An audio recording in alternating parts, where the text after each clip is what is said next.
don't need to clamor for a vaccine, because by the time we even find an effective vaccine, we will have come into balance with this virus. And the next one's not going to look just like this. And whatever vaccine we develop, this isn't going to work this year. Everybody tends to agree that now that the mortality of this thing is 99.99% non-fatal, but that 0.002 is enough for us to continue this narrative. That's the amount of fear leverage that we've got on this thing. We track every coronavirus. We track every flu virus around the world. So every time there's a gain of function in nature, when we see a virus mutate in some way, and they're mutating all the time, it's being calculated and recorded all around the world. And they've all said the same thing. It didn't take one step as a gain in function that we would have seen. It seemed to have taken on 3 or 4 massive changes that we don't see how that happened in nature. Fewer than 1% of vaccine injuries ever make it into the VAERS system or ever reported. We have no way to make a cost-benefit analysis about whether these vaccines, about what the risk profile is, and whether that vaccine is going to kill or injure or cause more injuries than it's going to avert. We don't know. You cannot say. Unelected bureaucrat Tony Fauci, who says in March masks don't work, in April they do work, and therefore without citing any science. And now everybody's got to wear them.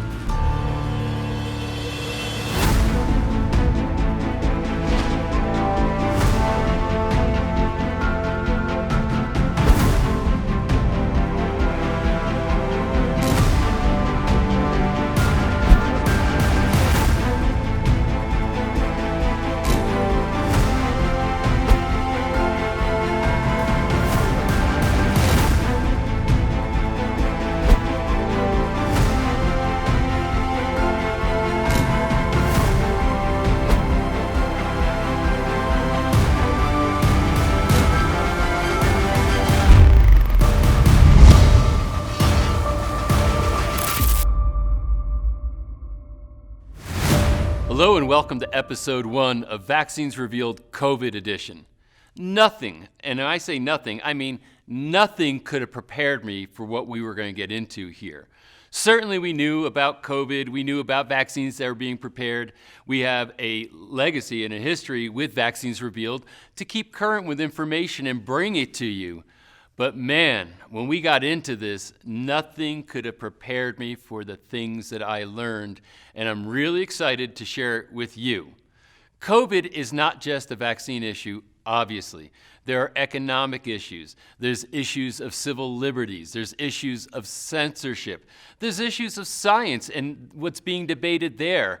There are people in the world right now who have extraordinary credentials, who are seeing things much differently than the way you're seeing them in the headlines and in the mainstream media. Now, what I have to tell you is censorship abounds here. I don't know how long we'll be able to actually put this in the world before varying platforms try to take us down, cancel us, etc., because what we're covering is controversial, but I will stand behind it. Our experts are very well credentialed. They have direct experience and understanding with the subject matter, and I literally had to pick my jaw up off the ground several times during the creation of this series because of what I was hearing. We're going to introduce you to some people who are compelling, who are intelligent, who are passionate, who have no profit motive in saying the things that they are saying. But I will dare say that this is one of the most important series that we've ever embarked upon, that the information is relevant and current, and it is need-to-know stuff. In many ways, your future, your livelihood, and maybe even your life depend on it. So I'm very excited to bring you this information, and we're just getting started right now. I have only one request: share this. Share this now with as many people as you know. We are just going to start our free viewing period. All of this content is available to anybody in the world at no cost right now. I need your help to get this information out because the social media platforms and other platforms are censoring us. They don't want to let us share this. They don't want this to be known out there. So we have to work together, you and I. You have friends, you have colleagues, you have family, you have people that you care about that need to hear this information. So I'm just going to suggest that you take our link, put it in an email, post it on your social media accounts, disseminate it out there, let the people that you know about this, and together we can get this information into the world, and this is important information, I guarantee you. So we start off right now with episode 1 of our 9-episode docuseries, Vaccines Revealed COVID Edition. Enjoy.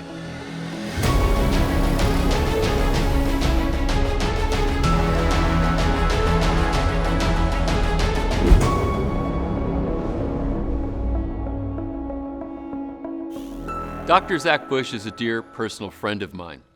I also believe him to be one of the most transcendent voices of reason in the world right now, especially when it comes to understanding COVID, understanding the interaction between human beings and viruses, and this whole orientation of what's called terrain theory. We have a 2-part interview with Dr. Zach Bush. We're going to do part 1 right now, but when you hear his wisdom, his understanding, and his context, it's going to shift you from the fear-mongering of what's being promulgated through the mainstream media platforms right now to an understanding that's going to raise your vision and make you feel better about the world today. So this 2-part interview, I think, is vital for everybody to understand if they care anything about the subject called COVID-19. So here's Dr. Zach Bush, part 1 of my 2-part interview. Enjoy. Dr. Zach Bush, very excited to have this conversation. You are always the great voice of wisdom and reason when we're wrestling with circumstances and trying to find our way through the woods. So thank you for taking the time. Pleasure to be with you and the audience here. It's a human moment and glad to be in it. Awesome. So COVID is it's become this huge, vast area of consideration. Obviously, the vaccine and the warp speed vaccines that are being put out now are a part of what we want to talk about, but I think context is everything. We're hearing so many varied stories around, is this thing a real disease? Is it not a real disease? Is it as deadly as they say, not as deadly? So many people talking about so many varying statistics related to it all. So can you just give us your big picture on COVID before we jump into maybe details? Yeah, I really appreciate the opportunity because we often just dive right into specifics when I'm interviewed on this topic, and it's nice to have the opportunity to back up to the 30,000-foot view. And what we'll do is we'll keep that 30,000-foot view just in the context of coronavirus. And our experience as humans with coronaviruses, we've now been able to map back 780 years of experience with this viral family in our annual experiences. And the current consumer is very familiar with the common cold. There's about 120 common viruses that are related to the syndromes that we think of as described as the common cold. So that'd be upper respiratory congestion, cough, sore throat, these kinds of things. So the coronaviruses play an important part in that 120 families of viruses involved in those upper respiratory cold-like syndromes. In the last 20 years, we can point to 3 very specific events in which we have a coronavirus that shifts its behavior from kind of a specific upper respiratory experience to one that's more involving the deep lungs and vascular systems. And those present clinically much differently. The first one was called SARS, that really appeared coming out of China and South Asia in 2001, 2002. And then burned itself out, importantly, within 18 to 24 months, never to really reappear in the same form because humanity had reached this new homeostasis with it. And not just humanity, but water systems, soil systems, air systems, everything had come into balance with that new species within the corona family, if you will, or that new element of genomic information, because we can't really speciate a non-living organism like a virus. So instead, it's more of a description of a family of genetic codes. And so we had a variant that created SARS, which presented very uniquely in the sense that it didn't present with elevated white blood cell counts. It wasn't an initial presentation of fever. Actually presented with blue patients. And so those on the front lines in China and otherwise describe patients showing up hypoxic and blue, appearing as if they were at suddenly high altitude. And then they would be hospitalized, and no matter how much oxygen they gave them, they couldn't really get their bloodstream to carry the oxygen. So it wasn't a lack of oxygen, it was a lack of oxygen carrying capacity.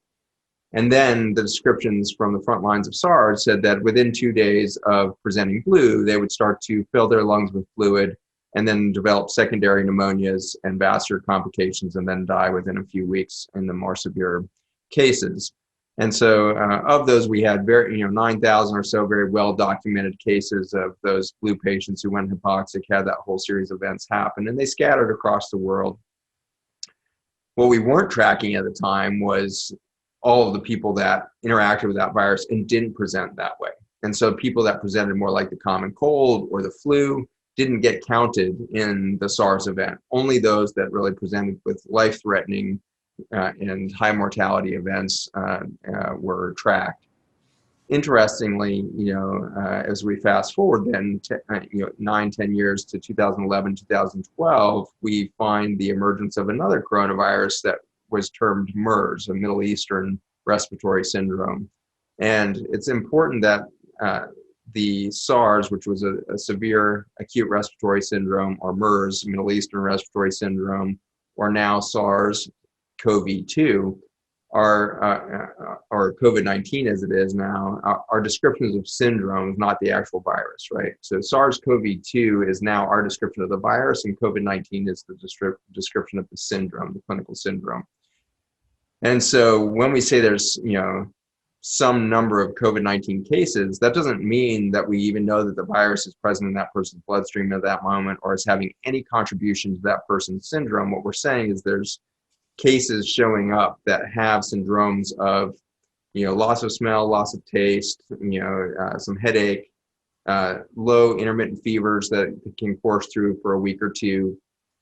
Those are kind of the mild syndromes that would not have been counted in the SARS outbreak and are being counted now because we're using a laboratory science tool called PCR, which has never been designed or implemented as a diagnostic tool because it's terrible as a diagnostic tool because it picks up so much noise within the virome. And so anybody with coronavirus fragments or protein production in their bloodstream from something like the common cold or other viruses that make similar proteins can have false positives. So we've seen false positive rates with PCR for COVID-19 syndrome as far as being specific to an actual SARS-CoV-2 protein. The false positives are anywhere between 30 and 80%. And so we've seen true positives being as low as 19% and as high as maybe 70%. And so, in other words, when a test comes positive, it's almost a flip of the coin, really, as to whether or not the virus is even present in enough concentrations to be even involved in the syndrome that we're looking at. And so, interestingly, with SARS, as mentioned in 2002, it burned out in 2 years. And MERS, same thing. It was gone within the human experience within 2 years. And so we can predict very well that this is going to also be gone in 2 years. And so, as I've been talking about since February with the Chinese cases, is we don't need to clamor for a vaccine because by the time we even find an effective vaccine, we will have come into balance with this virus. And the next one's not going to look just like this. And whatever vaccine we develop, this isn't going to work this year. We know this for flu vaccine, right? Every single year we have to create a new flu vaccine, and every single year it never stops flu from occurring. We have never changed the penetration of flu for the vaccines that we put out. The only thing that we've shown that we hope to hang our hat on when we go out and do a universal, campaign to do flu vaccines is to decrease the amount of time people are symptomatic with the condition. But we know very well with decades of experience with flu vaccine and innumerable other vaccines for viruses, we don't change the rate of infection. We hope to modify in at least a small portion of the people the duration of symptoms. In the Cochrane review, for example, in 2010-12, from the NIH, doing a Cochrane review is like the gold standard of literature review on the topic of anything. In this case, they did all of the flu vaccine trials. And what their conclusion was is that we had never prevented anything with a flu vaccine intervention, but the only group we could find consistent interruption of the symptoms was males between the ages of like 45 and 60. And that very narrow group of consumers had 6 hours less of symptoms. Instead of having 5 days of symptoms, they had 4.5 days of symptoms. So that's the only outcome they came up with in something as broadly applied as a flu vaccine. So that's the backdrop that we entered into this story of a pandemic in February. First of all, great summary, and a little bit mind-blowing in the sense of the pieces that you're putting together there.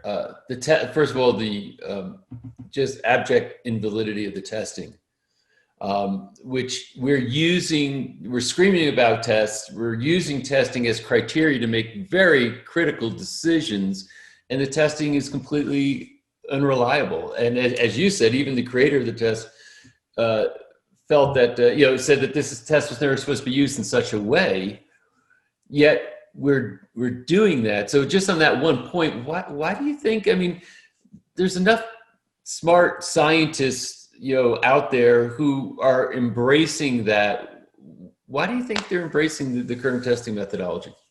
It's because of the siloed nature of our education. And so being intelligent doesn't equate to knowing, right? And so unfortunately, our education is siloed between clinical management, and then another silo, clinical research, and then another silo, basic science research. Mm-hmm.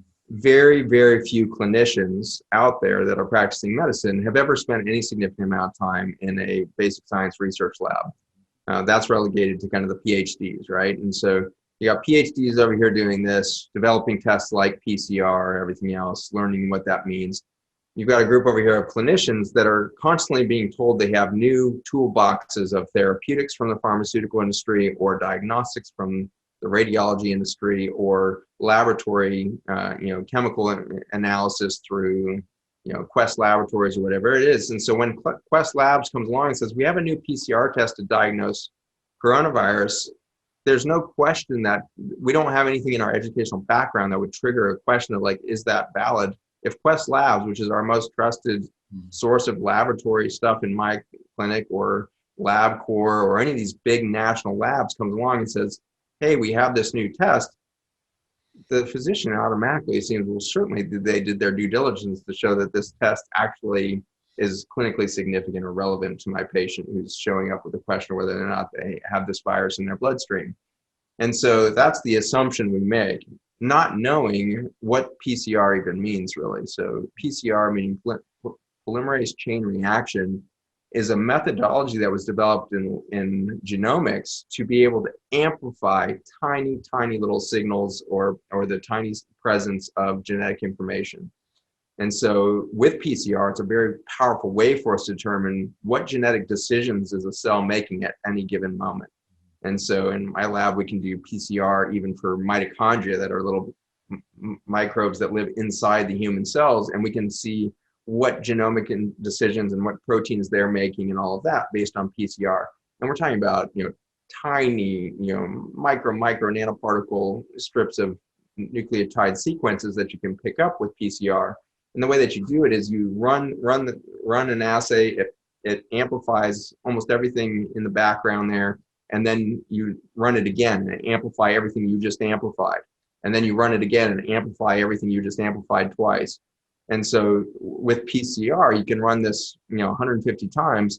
And by the time you run it 100 times or whatever, you're finding genetic information that, is maybe circulating in your mother's womb. Like you're down at this trace level of nucleotide sequences. This might have been a bacteria that you breathed in a week ago that's now kind of filtered out of your system. But in the process, it happened to make some genomic information in the form of, RNA that sequenced into your bloodstream for a moment, and you can pick that up by PCR.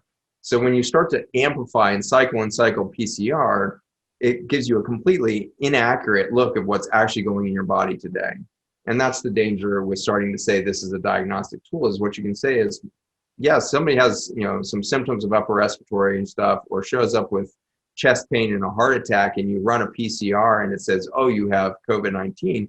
No, all that means is that person may have walked by somebody, their body never expressed the virus in any amount. Their body was in total balance with it. They never got sick from that virus. They're presenting with a true heart attack, but they have enough of that genomic sequence that you're now amplifying that. And it's only in the last week or two that we see some of the states, governors starting to realize that they're being tricked into making emergency decision making on this fallacy of testing. And they're starting to demand that the labs that are doing these rapid PCR tests publish with the results. How many times did you amplify that before you got a signal of that? And that's what we should have done at the beginning. And we should have set a threshold for relevance.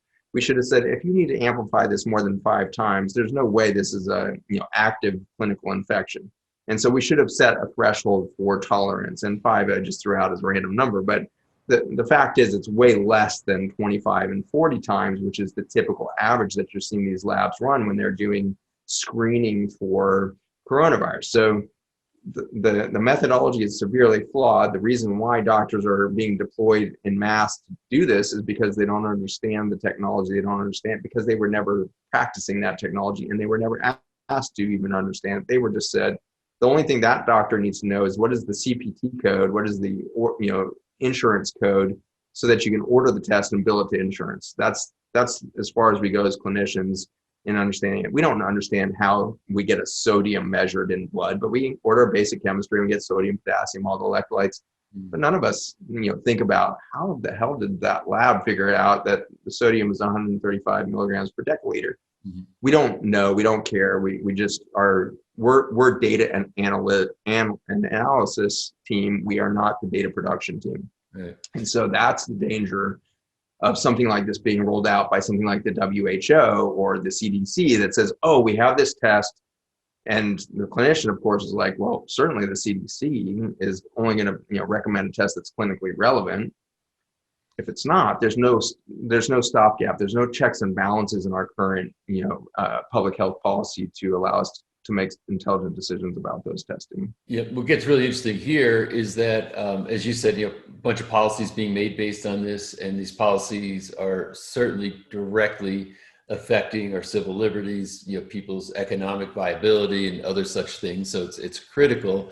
Also, what's interesting, and maybe you can comment on this, is that if you look at the all-cause mortality rates year over year here in the United States or other countries, that doesn't seem to change, yet they're talking about all of these people who died from COVID.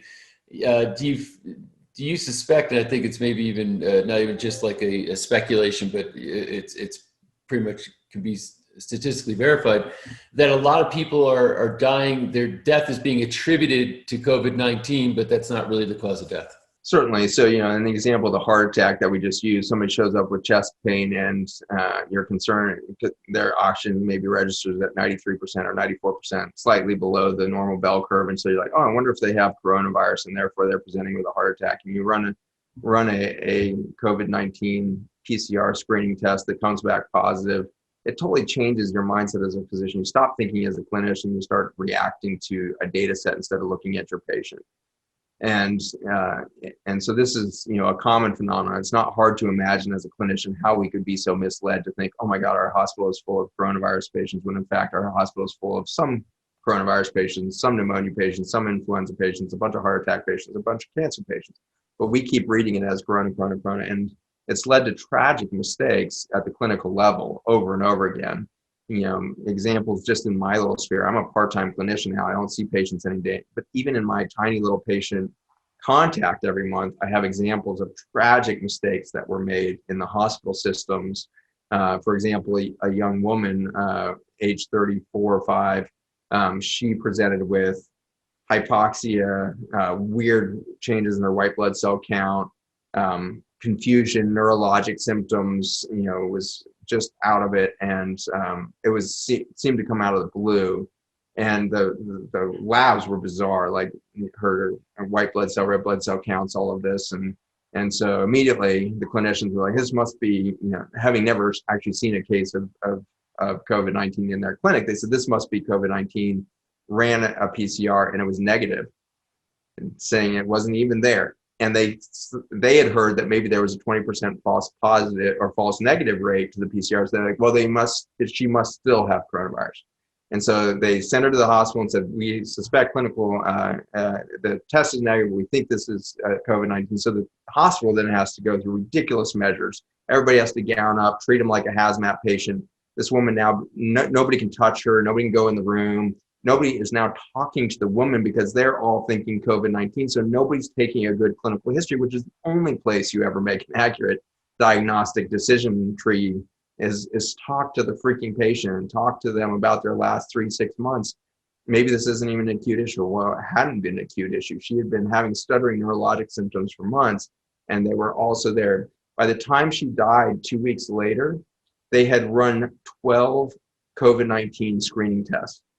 All of them were negative, but they couldn't break themselves out of the mindset of this is a patient dying from coronavirus, because she had what they had heard were the symptoms of hypoxia and weird, things in the bloodstream, maybe in liver failure, ultimately kidney failure, and she dies of multi-organ failure.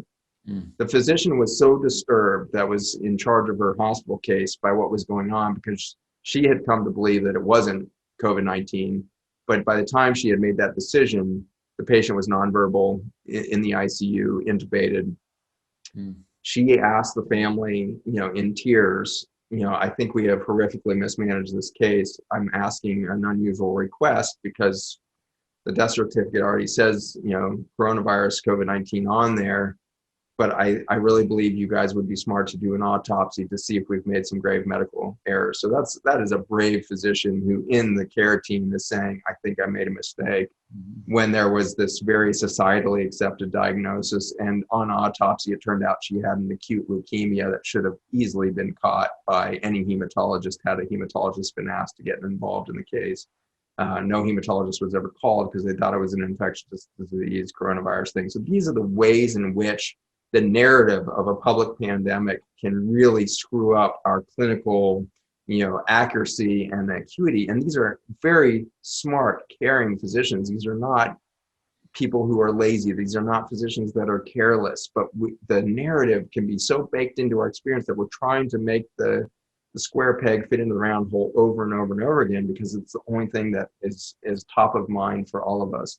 And so that's just, I want to paint that public or that human picture of how can we all be complicit in this without being stupid, because it's not that. I don't want people to think doctors would have to be stupid. No, in an intelligent fashion, we can be stuck in this trap. We can be part of the complicit to this narrative that's so inaccurate.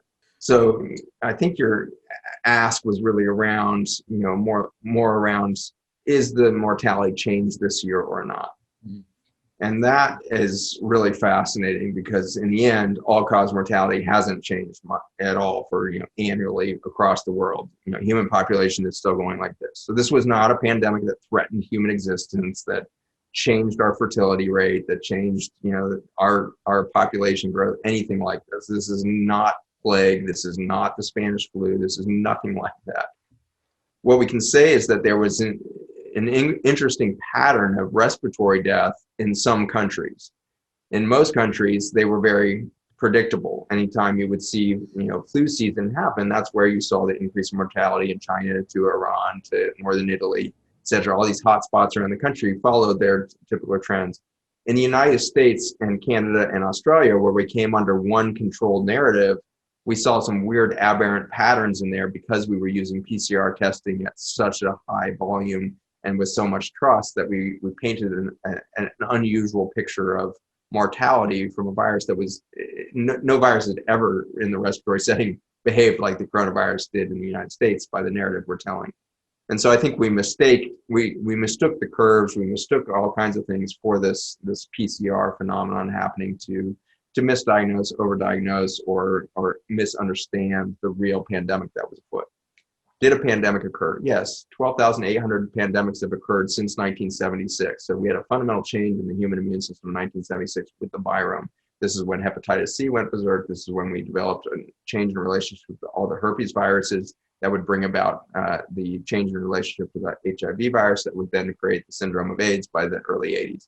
So we had this fundamental shift, and the CDC and the WHO have tracked some 12,000 respiratory virus pandemics that have happened since then. 12,800 in just that short 40-year period is telling you that you have thousands and thousands of viruses that are traveling globally every year in very predictable patterns seasonally.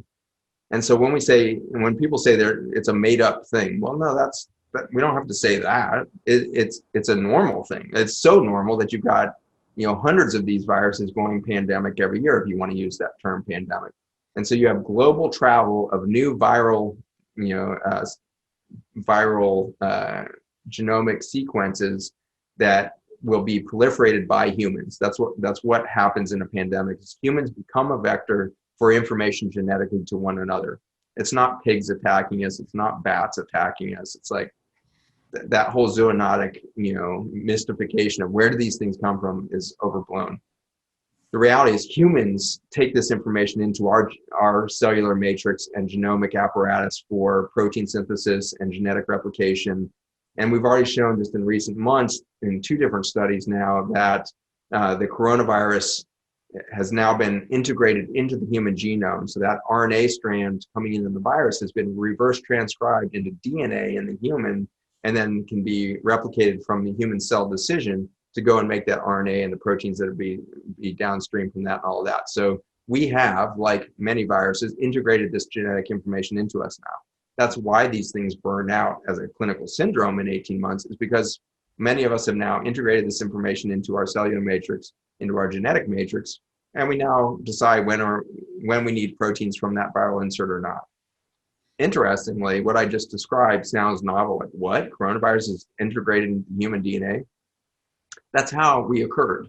Over 50% of the genes that we've now mapped in the human genome are able to be directly demonstrated have been inserted by a virus sometime in the last billion years.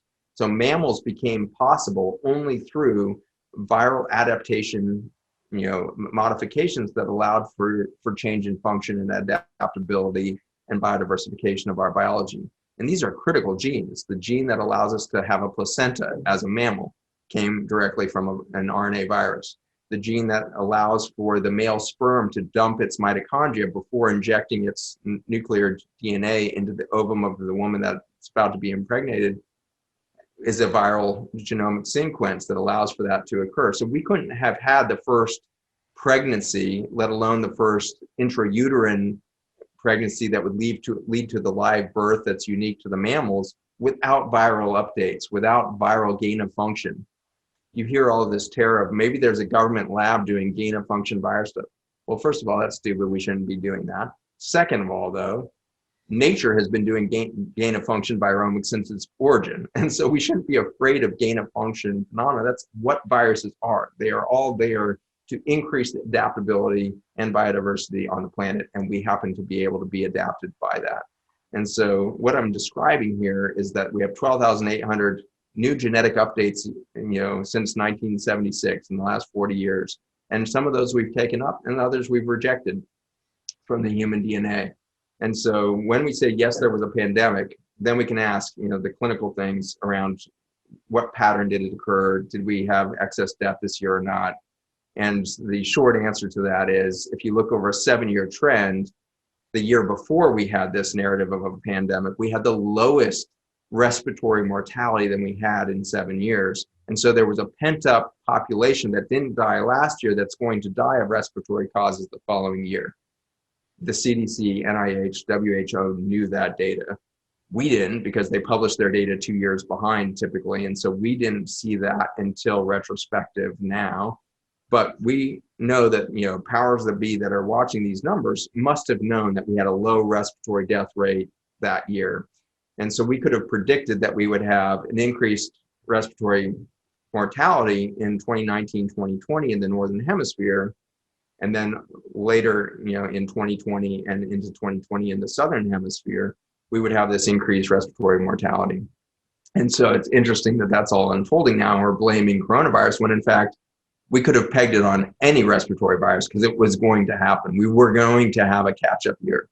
There's so much in what you said that is politicized in all the wrong ways, I guess is the best way I could say it, is that your context, and I just want to make sure I'm not putting any words in your mouth, but your context is that, hey, listen, these viruses that come, and there are, this particular coronavirus, the COVID-19 coronavirus, is just one of thousands that come our way through a period of years. And they carry information with them that continue to update our genome so that we can better adapt to the environment. Is that kind of is that an approximation of what you're suggesting? Very accurate. And I'm glad you took it to that next step, is what is the adaptation? So, okay, so we have all these viruses, and those 12,800 that I named, those are just the ones that we were able to identify. That is a fraction of the 10 to the 31, which is 1 with 31 zeros after it, which happens to be about 10 million times more than our stars in the entire universe. That's how many viruses are actually in the air at any given moment, not seasonally, not sometimes, all the time. And so we have 10 to the 31 viruses in the air that we breathe. A very small percentage of those have we gained insight into and actually taken the time to sequence and name. And so we're really talking about billions and billions of respiratory viruses that we're always in an innate relationship with and are not causing us any harm. And so when we can start to say that there's a segment of these things that are related to some sort of clinical syndrome, whether it's flu or common cold or whatever we're calling COVID-19, if there's a syndrome that gets associated with one of these viruses, it means that this particular genetic information is producing proteins that are extremely activating to the human immune system. Why is that important? Because the immune system is not there to fight off the world, which is our old paradigm of belief, and is the same paradigm that they want you to still believe in if you are going to be told that you're not safe until you have a bunch of vaccines. It's the belief that we're in war with the virome that's allowing this vaccine narrative to happen. A lot of people ask me, are you pro-vaccine or anti-vaccine? And my answer is, I'm neither. I'm for the innate immune system that has absolutely nothing to do with the whole premise of vaccines. The innate immune system is that responsible from second to second as to how we relate to all of the microbial data within us, which is a huge sea of information. Within my bloodstream at this moment, as I sit here, I have 10 to the 15 viral genomic fragments within my bloodstream that I'm responding to at the innate immune system level. Each cell within my body is deciding which of these viral data points do I need to upload, which ones am I going to turn into a DNA strand that will insert into Zach's genome so that he's got a long-term genetic update, and which of these don't need to be integrated into his genome but need to be short-term in production of proteins that he needs to stimulate his immune system so that he can become adaptive to next year's experience or the next experience that we have coming down the pike.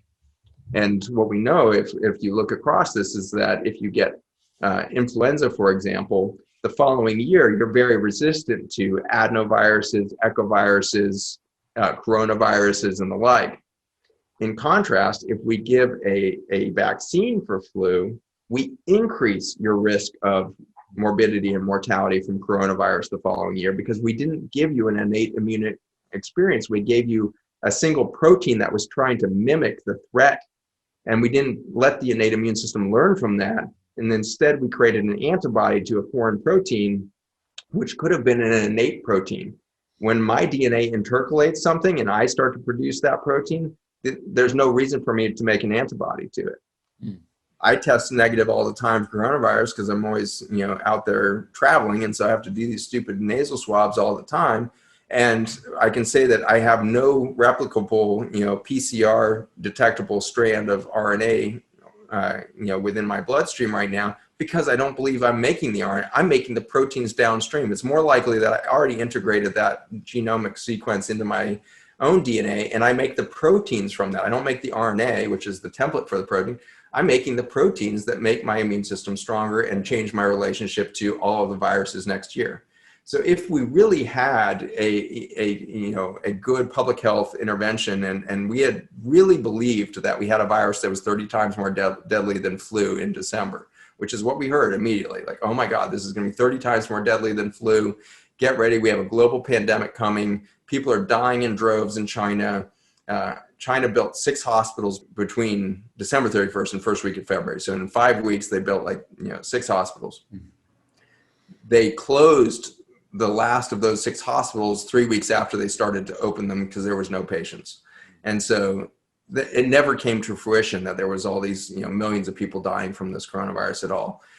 But if we had believed, even, before that or after that, that we really had something that was 30 times more deadly in December, January, we should have immediately seized all flu vaccines, because we already had a military study in 2017 showing if we gave flu vaccines, we would increase risk of coronavirus mortality the following year. But we didn't. Instead, right now on CVS CVS commercials, you're seeing targeted African-American communities. You need to go out and make sure you're there. They're not only targeting people, they're targeting low socioeconomic minorities to make sure you get your flu vaccine. That is a new form of ethnic cleansing as far as I'm concerned. We have scientific data to suggest that that is an approach to ethnic cleansing, to be targeting the minorities that are most at risk of complications from vaccines, which we can go through later about CDC data on that, but to actually be going after them saying you need flu vaccine in the mix of what we know is a coronavirus, milieu of genomic and clinical syndromes. It should be absolutely illegal. It is so tragic that we were pushing so hard for this flu vaccine in the mix of a coronavirus. It's criminal behavior as far as I'm concerned. And it can be criminal behavior of minds that don't know. I don't think the people making the commercials know. I don't think the doctors that are giving the shots or the nurses that are giving the shots at CVS know. If they did, I don't think they could be complicit.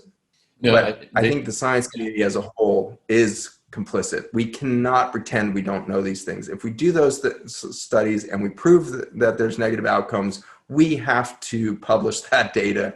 We need to get that data out by the CDC, NIH, WHO. We need to publish the negative consequences of the actions we do, even if the actions we do are altruistic on some level. This really boils back, I think, to or maybe reverts back or boils down to a philosophical issue, right? And you named it, and this is the whole thing. Is it the right stance, the right premise to say that we are at war with the virus? Because based on everything you just said, and anybody who truly understands virology and understands the environment, et cetera, it's sort of a ridiculous notion to say that we need to eliminate, eradicate, be at war with, destroy. I mean, is that just completely misguided and as far as a context for this? Yeah, and it's a hard one to break out of, because we've literally been in that mindset since the origin of human thought. I think if you look at gross human behavior, just like macro experience of humans on Earth, Homo sapiens sapiens, you read the book Sapiens. For 200,000 years, we've been hunting everything that we can find into extinction. That's like our mission. And by the time in the late 1800s and mid 1900s, that century between 1850 and 1950 was the whole discovery of the invisible world. So germs and microbes and ultimately viruses. All of this discovery that came out of that century gave us a whole new territory to think we're attacking us. So we took the macro experience of, we're at threat, with all these other species or whatever. And now we're, oh my gosh, look at how much threat there is. And we have this existential, invisible terrorist among us, which is viruses or bacteria or whatever it is. And it would take, ultimately what is a very flawed, science around probiotics, but it took the probiotic, era to start to convince doctors and consumers that there was such a thing as a good bacteria. We need, even if it's flawed science, we need an era where we come to realize the viruses are good for us and there are good viruses. And we need this genetic information. And without them, we can't upgrade our genome. We can't upgrade our response to a toxic planet that's getting more poisoned every day. We need a gain of function because we are poisoning our planet. So we need better immune adaptation capacity. How would you do that? You would do it through viral communication. You would do it through viral interaction with our innate immune system to prepare you for a more toxic world next year. So with this ancestral pattern of fight or flight belief systems and the really entrenched paradigm in our head that we are against nature and nature is against us, and if we don't beat nature, it's going to beat us, that kind of mindset then plays into a narrative around a pandemic very powerfully. So much so that it's even justified the loss of civil liberties, right? And so the amount of fear and guilt that can be leveraged in this narrative of a global pandemic, and even though the CDC's own numbers, NIH numbers, even Dr. Fauci, everybody tends to agree that now that the mortality of this thing is 99.99, 8% safe or, non-fatal in the population, but that 0.002, is enough for us to continue this narrative. And so that's the amount of fear leverage that we've got on this thing. And it's not due to the last 9 months. It's due to the last 9 millennia of human behavior, or 200,000 years of human behavior that's entrenched us in this fear state.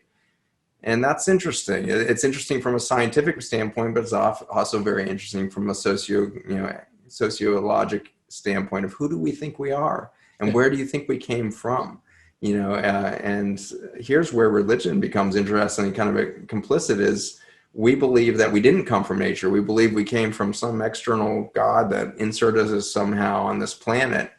But science doesn't seem to collaborate that anymore, in the sense that, yes, okay, if there's a deity and a deep intelligence in the universe, it's working within the fabric of nature. It's not like we were the thing that showed up in the Garden of Eden to dominate the garden. We showed up out of the Garden of Eden. We showed up out of this journey of nature's biodiversification and intelligence and the collapse of five extinction events and all of this were the result of that. And so everything from religion to socioscience, pseudoscience kind of stuff has gotten us convinced that we are against it all and that we are, only surviving despite the constant attacks of this natural world around us.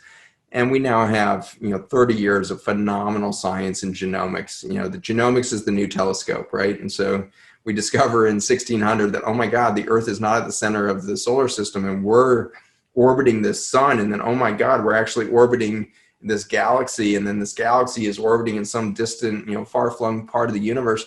That was very destructive to our self-identity as humans, and both on the religion side and the scientific side. We had to ask new questions once we found out we weren't at the center of everything. The new telescope is definitely the genomic sequencer, to find out that I am the result right now of 10 to the 15 viruses in my bloodstream, and I have 30,000 species of bacteria and maybe 3.5 million species of fungi, all in communication in this vast network that grossly outnumbers my human cells. And in fact, any damage to that microbiome is actually the source of human disease, not any damage to the human cell directly, which means, astonishingly, that just like the planet not being at the center of the solar system, the human cell is no longer at the center of human health. That is very disruptive, paradigm-shifting science that the genomic sequencers have revealed. And it's time for us to start to accelerate the impact of that paradigm shift on our public narrative about public health.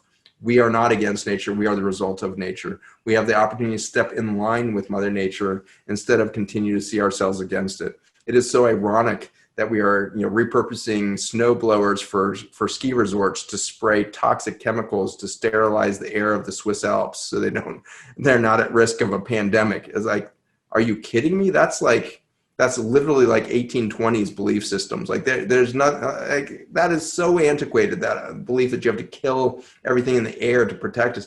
Viruses aren't even living, organisms. They're genetic sequences that are smart targeted to the data centers that need them.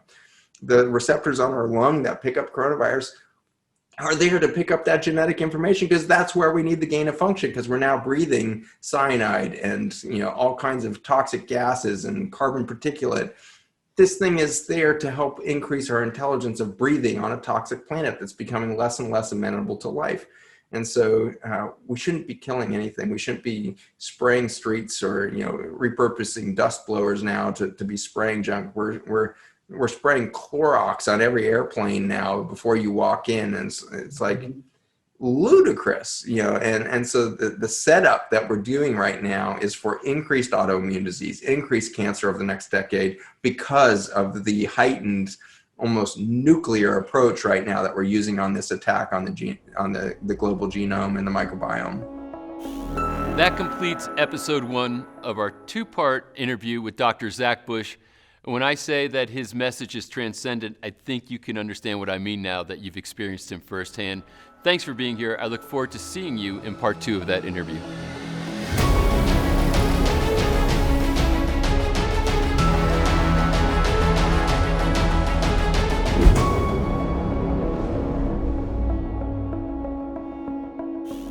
One of the most passionate voices in the world today, especially when it comes to the issue of COVID and the COVID vaccines, is Del Bigtree. He has a very interesting, unique background as a TV producer and now produces a show called The High Wire, and thank God for this show. One of the most significant, if not the most significant issue I believe we're facing right now relative to the whole COVID-19 scenario is the issue of censorship. I have to tell you, we've had hours of meetings just figuring out how we're going to position and put this show, this COVID-19 docuseries, out into the world for you, having to anticipate all the different areas where we're going to get blocked. Well, Del Bigtree lives that every single day on a very large scale, but the work he is doing, the voice that he has, his passion behind these subjects, and his willingness to be banned, censored, taken down, canceled. He's facing all of these things and nothing is stopping him. He has a huge audience now.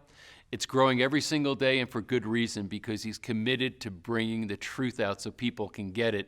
And I have to tell you, he's one of the most inspiring people I've ever listened to. When he gives a talk, I want to be there. I want to listen. It inspires me. And now I get to share him with you.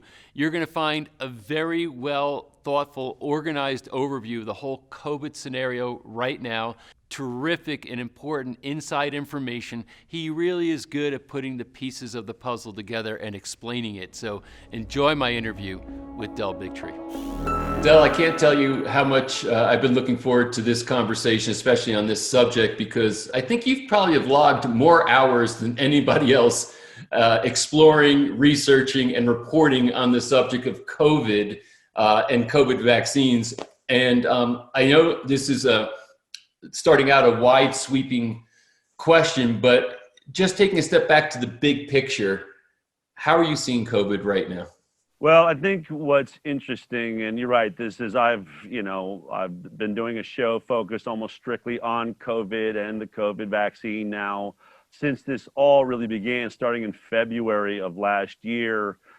Every week, our show has been about 2 hours long, so hundreds of hours logged in, and it's been an amazing experience for me, coming from sort of the vaccine issue, which was the focus of the work I did with Vaxxed, that sort of catapulted me into this place of speaking about vaccine injury and starting a nonprofit where, there's two parts to the work that we've been doing. The High Wire is the show where people can go to thehighwire.com, is sort of the news show that we produce every week.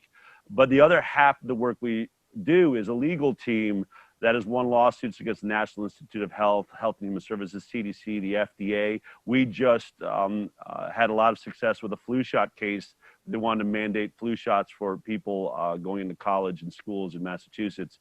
So that work sort of lends to a really multifaceted perspective of what's taking place. Not only as a reporter am I talking to international scientists around the world about what's really going on, I'm also challenging our government in the United States of America to give us important information. And frankly, they push back a lot. We filed over 1,000 FOIA requests, Freedom of Information Act requests, which is really for people that don't understand that. In the United States of America, our government are our employees. So when we ask to see their emails and see, what discussions they've had on certain topics, they actually have to hand it to us as though we were their boss. They can redact some things if it has national interest involved or private discussions that need to happen for the safety of the government. But from all of that, and that's where our legal team comes in. When they push back, we sue the government to demand that they give us the information that we're looking for. So I have a pretty deep, focus on all things COVID-19 or SARS-CoV-2 and this vaccine. So to begin with, what's interesting for me, I think, is that I predicted this.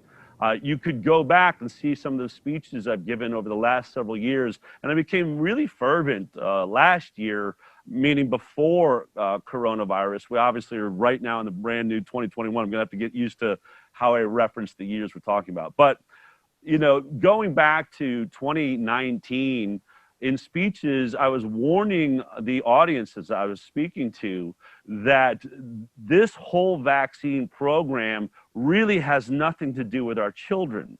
That, you know, we're seeing the removal of these exemptions from mandates, right? In New York, they took away the religious exemption. In California, they took away the personal belief and religious exemption. This was our ability to opt out of the vaccine program if we didn't agree with it. And all the arguments is about, well, we've got to make children safer, children, babies, those babies that can't get vaccinated need to be protected. But what I was warning the audiences I was talking to is this has nothing to do with the children. Pharmaceutical is the #1 lobby in America. It's outspending oil and gas 2-to-1. This is what I would say to the audiences. Meaning we fight wars in the Middle East for oil and gas. Pharma is spending twice the amount of money to buy politicians, buy senators, buy congressmen, buy your president of the United States. And so ask yourself, what are they getting in return? And what I said is what I believe they are going to try and do is force an adult vaccine mandate in this country. And as I started to investigate, I would say that that lobby is the most powerful in virtually every nation in the world. And so I said, watch out. I believe we will see a pandemic in the future that will be manufactured in one way or another, with the entire goal being to make us fearful enough that we would submit our bodies and give up our own rights to body autonomy and control, and allow a forced vaccination or mandated vaccination program for adults, not just in America, but around the world. So as all of this started in you know, really around February, where we really started seeing this story turn from, oh, it just looks like a problem they're having in China, to now it's a world problem, I already was suspect because I was expecting something like this. Now, I'll admit, I didn't think they were going to attempt to take over the world and force a vaccine mandate over what appears to be the common cold, maybe a bad cold, but I thought it was going to be something more like Ebola, something that we are far more terrified of. So that makes me wonder, was this actually the plan? And I think that that's one of the big questions, those of us that have been skeptical of this from the beginning. You know, I'm very good friends with Mickey Willis, who made the movie Plandemic, and we talk about this a lot. From my perspective, which I think you're asking about, I still am under the impression that this was not necessarily planned, at least not this way. I am well aware of Event 201. I have been watching Bill Gates, you know, prepare us for some sort of virus that would sweep the world. I've been watching the WHO going through, you know, test exercises, and the CDC and the FDA. So we knew this was coming. What I think happened here is I think that it was an opportunistic moment. And one of the most important things I think we have to look at is what happened right before this pandemic. And I did a show about the WHO had a meeting last December in 2019. And the entire meeting in Geneva, Switzerland, brought in world-renowned scientists from around the world, and the focus was on one discussion: how do we stop vaccine hesitancy? Or if they were using the real moniker, how do we stop the anti-vaxxers? So they met from around the world to discuss what they would do, or how do we get people to be more passionate about vaccinating? How do we get the adult vaccine uptake?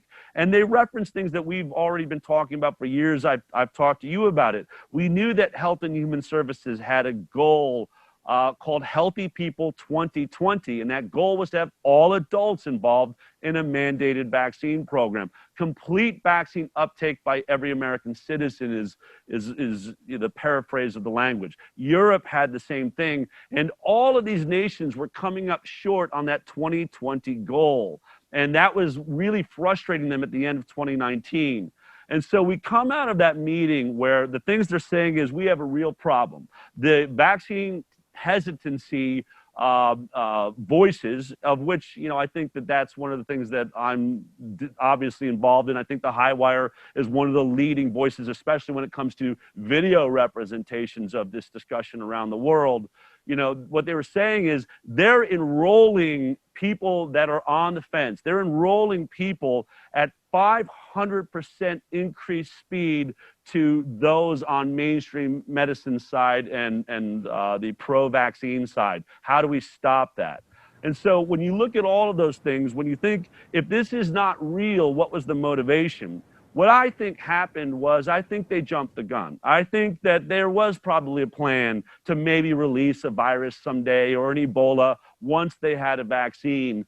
What I think came out of China, I'm not sure. I'm going to go ahead. My theory right now is I do believe this escaped from a laboratory. I'm not under the impression that it was a bioweapon that was put into the population, but I still would be open to hearing, and I'm interviewing people from all sides of that. The reason I believe that this is man-made, or at least I'm leaning in that direction, is because I have spoken to world-renowned biologists and stem cell scientists and people that do nothing but look at disease or bacteria and viruses. And they have all said almost the exact same thing, and which was news to me. And what they said was that this coronavirus makes too large an evolutional jump, and it's invisible. The problem, they said, we track every coronavirus. We track every flu virus around the world, and it's actually very efficient. So every time there's a gain of function in nature, where we see a virus mutate in some way, and they're mutating all the time, it's being calculated and recorded by NIAID. That's part of what Tony Fauci does in China, all around the world.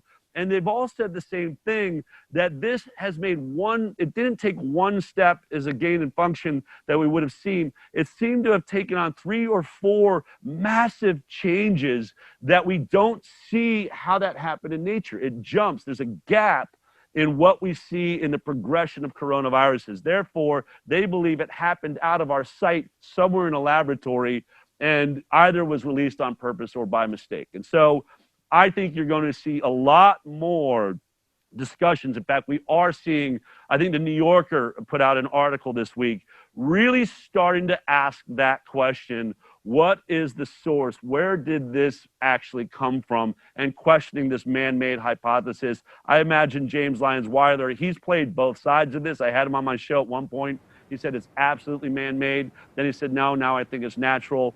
But I think we're going to see more of that conversation going on. But because of the people I'm talking to, I think that makes sense to me. This virus made a jump that can't be explained in nature alone. So now we have to ask ourselves, okay, so I don't know that it was on purpose, but I think once we saw that it had some attributes that were very harmful for a very small group of people. I don't think this virus is deadly enough personally that we should be destroying our economies, destroying our jobs, inflating the crisis around drug abuse and depression and all the things that is going to be the demise of hundreds of millions of people around the world. This virus was never going to kill anyone near that. So what I see is an overreach. I think they took an opportunistic moment. I believe, this is my theory. If you watch the High Wire, I don't usually actually talk about my theories because I only talk about what I can prove. But since you've asked personally, my theory is that Bill Gates and these people that were involved and had a desire to see us all in a vaccine program because it's the ultimate control of humanity. If you control how their immune systems work, then you have control of the human being, and anything's possible from that moment out. And you've gotten rid of all of the vaccine hesitancy because you have a worldwide, enforceable police movement to take away your rights to control your own body. And so I think that they use this moment. They've inflated how dangerous it actually is. The reason I don't think it was planned was, I believe, if this had really been planned, they would have already had a vaccine ready to go. And that has been really the great gift to the work that I have been doing, and those of us that have been calling out the dangers of vaccines and having success in enrolling more and more and more people, that jumping the gun to try and make us afraid of a virus that they did not have a vaccine ready for allowed us to focus the world on what we've been trying to talk about for the last 5 years since I made Vaxxed. The only thing I've been trying to do is get people to wake up to a really simple concept. You are being told that vaccines are safe and effective. I would put it as probably the new first commandment. It is the most powerful statement in the world. It is driving one of the greatest religious beliefs that exists. Most people will override their belief in God to listen to their doctor and inject themselves with chemicals to make them safe to live on this planet. That means that they no longer believe that they were created in the image and likeness of God, which is a shared concept between Christianity, Judaism, Islam, you name it, certainly that group of religions, and I would guess those that I don't understand have some sense that we were created perfectly. The new God is that you aren't perfect, that you have got, the moment that a child is born on this planet, they must be injected with chemicals in order to survive. So that to me says that medicine and this vaccine program, it's truly the greatest religion now in the world. But it wasn't happy because there were people that were beginning to defect from that religion. And so I think they've taken this opportunity. They've tried to make us afraid of what appears to be a virus with the death rate at the worst about 0.26%, meaning 99.74% of people handle this virus just fine. They don't die. And if you're in age groups under the age of 65, we're seeing numbers like 99.99% of us would survive contact with this virus. And when they sort of created this fear and they decided to make a vaccine, that hubris is the greatest mistake. That arrogance and that religious belief that they could win us all back through fear and make a vaccine before our eyes and promise us this, this golden chalice, or as I call it, the vaccine unicorn to save us.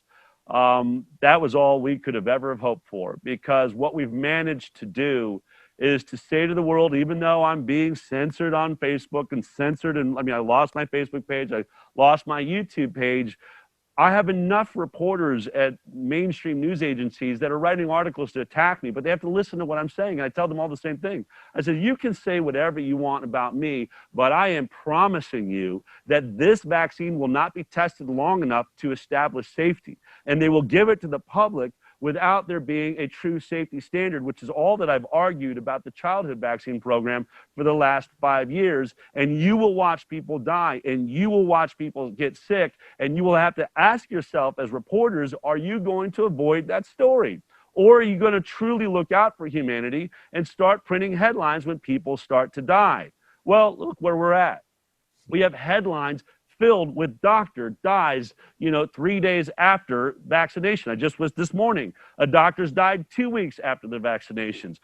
People are having palsy and doing videos of their face slumping after receiving the vaccine. Stories of anaphylaxis, a powerful allergic reaction that can kill you, and EpiPens now being put besides the vaccine for everybody that's getting one, and new mandates on if you have allergies, you may not want to get this vaccine. And now we have transitioned into a place that I could only have dreamed of 5 years ago. And that is the recognition across the entire world that vaccines can and do cause harm and death. I was called crazy when I put out Vaxxed to be standing behind the idea that vaccines do any harm whatsoever.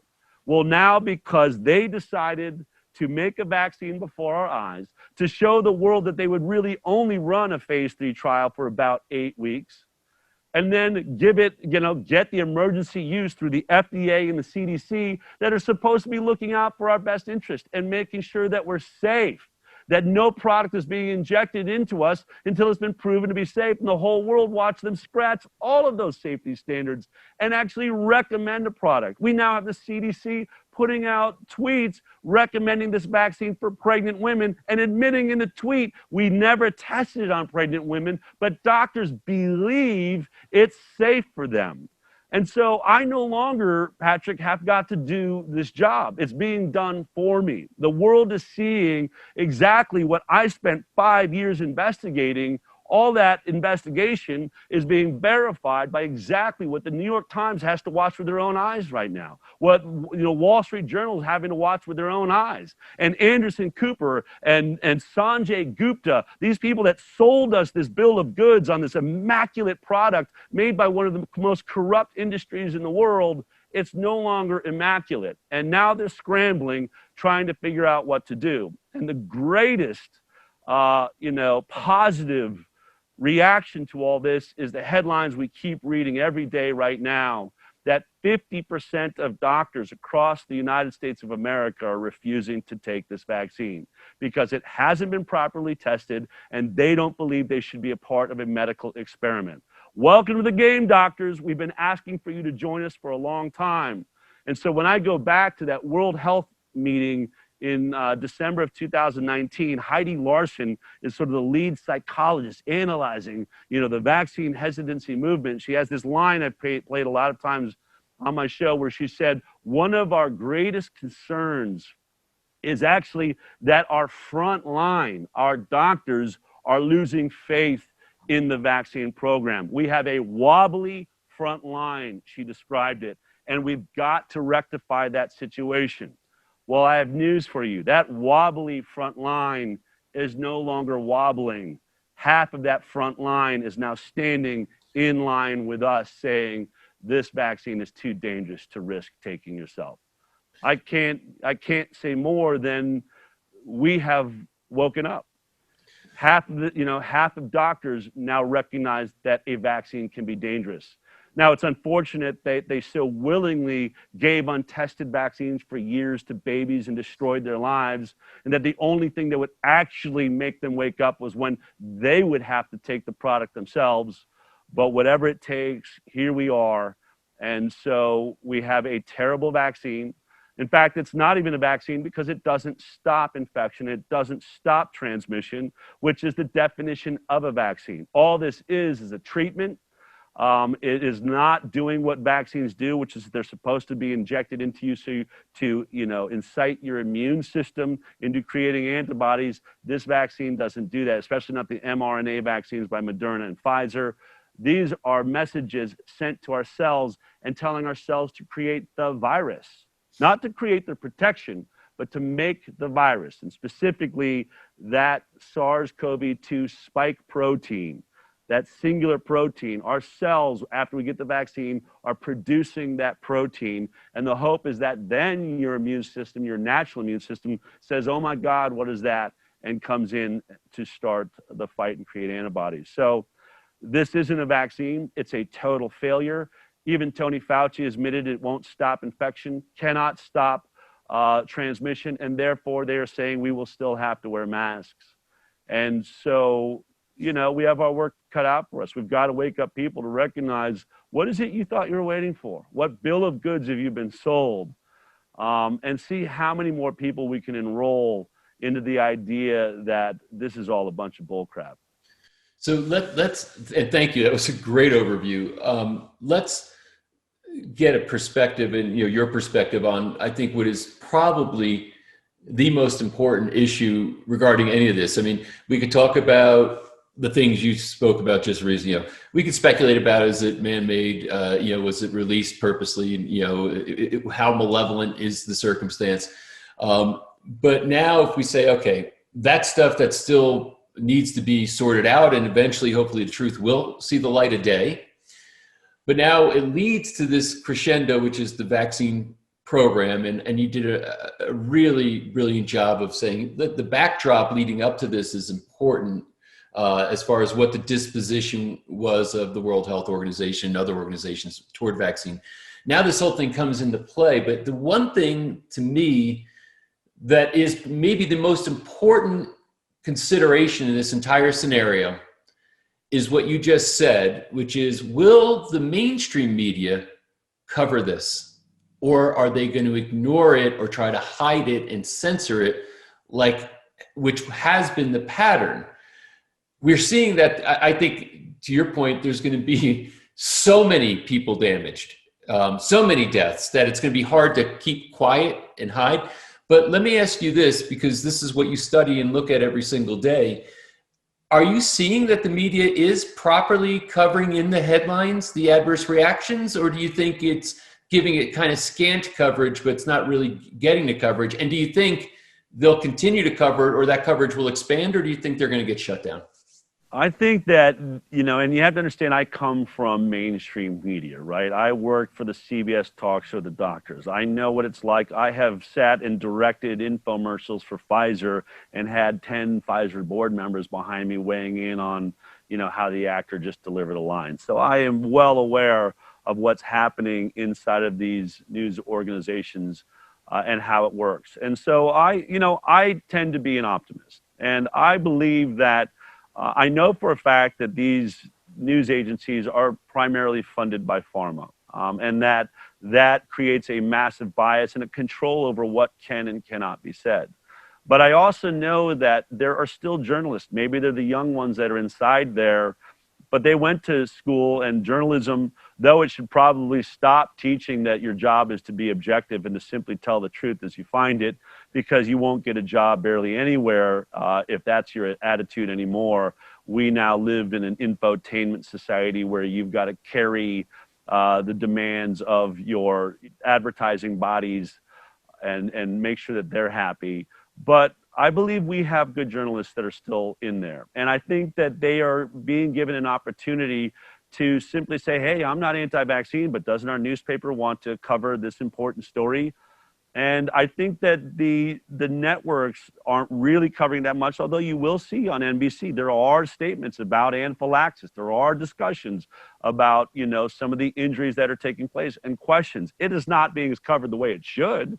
I mean, we will cover a COVID death on someone that was dying of heart disease and already had 3 heart attacks before they got coronavirus, and call that a coronavirus death, and sit in the news and make that person, the martyr, that we can't let another person like this die. And they have no problem letting people die from the vaccine for the most part, but they're really between a rock and a hard place, because these news agencies can't lose all credibility altogether. And I am sure they are in meetings right now really discussing how many of these deaths can we cover and still make our pharmaceutical funders happy.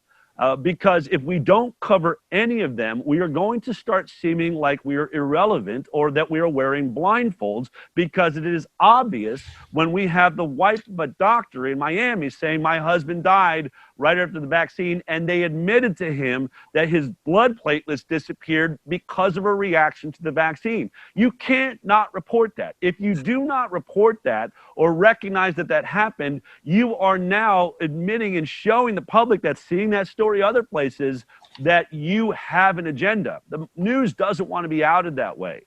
And so they're going to find themselves in a more and more precarious position as we move forward, because this vaccine is doing exactly what it did in the trials for those of us that actually read the trials.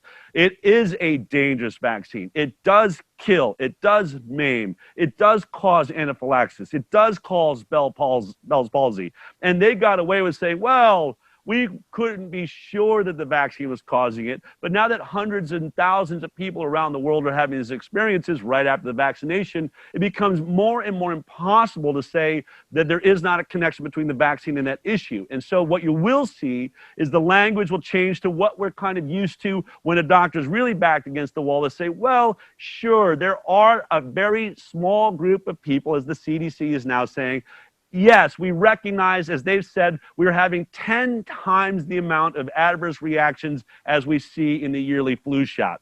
Not what we wanted to expect, but it's still rare. And we're used to Tony Fauci using that word. It's rare.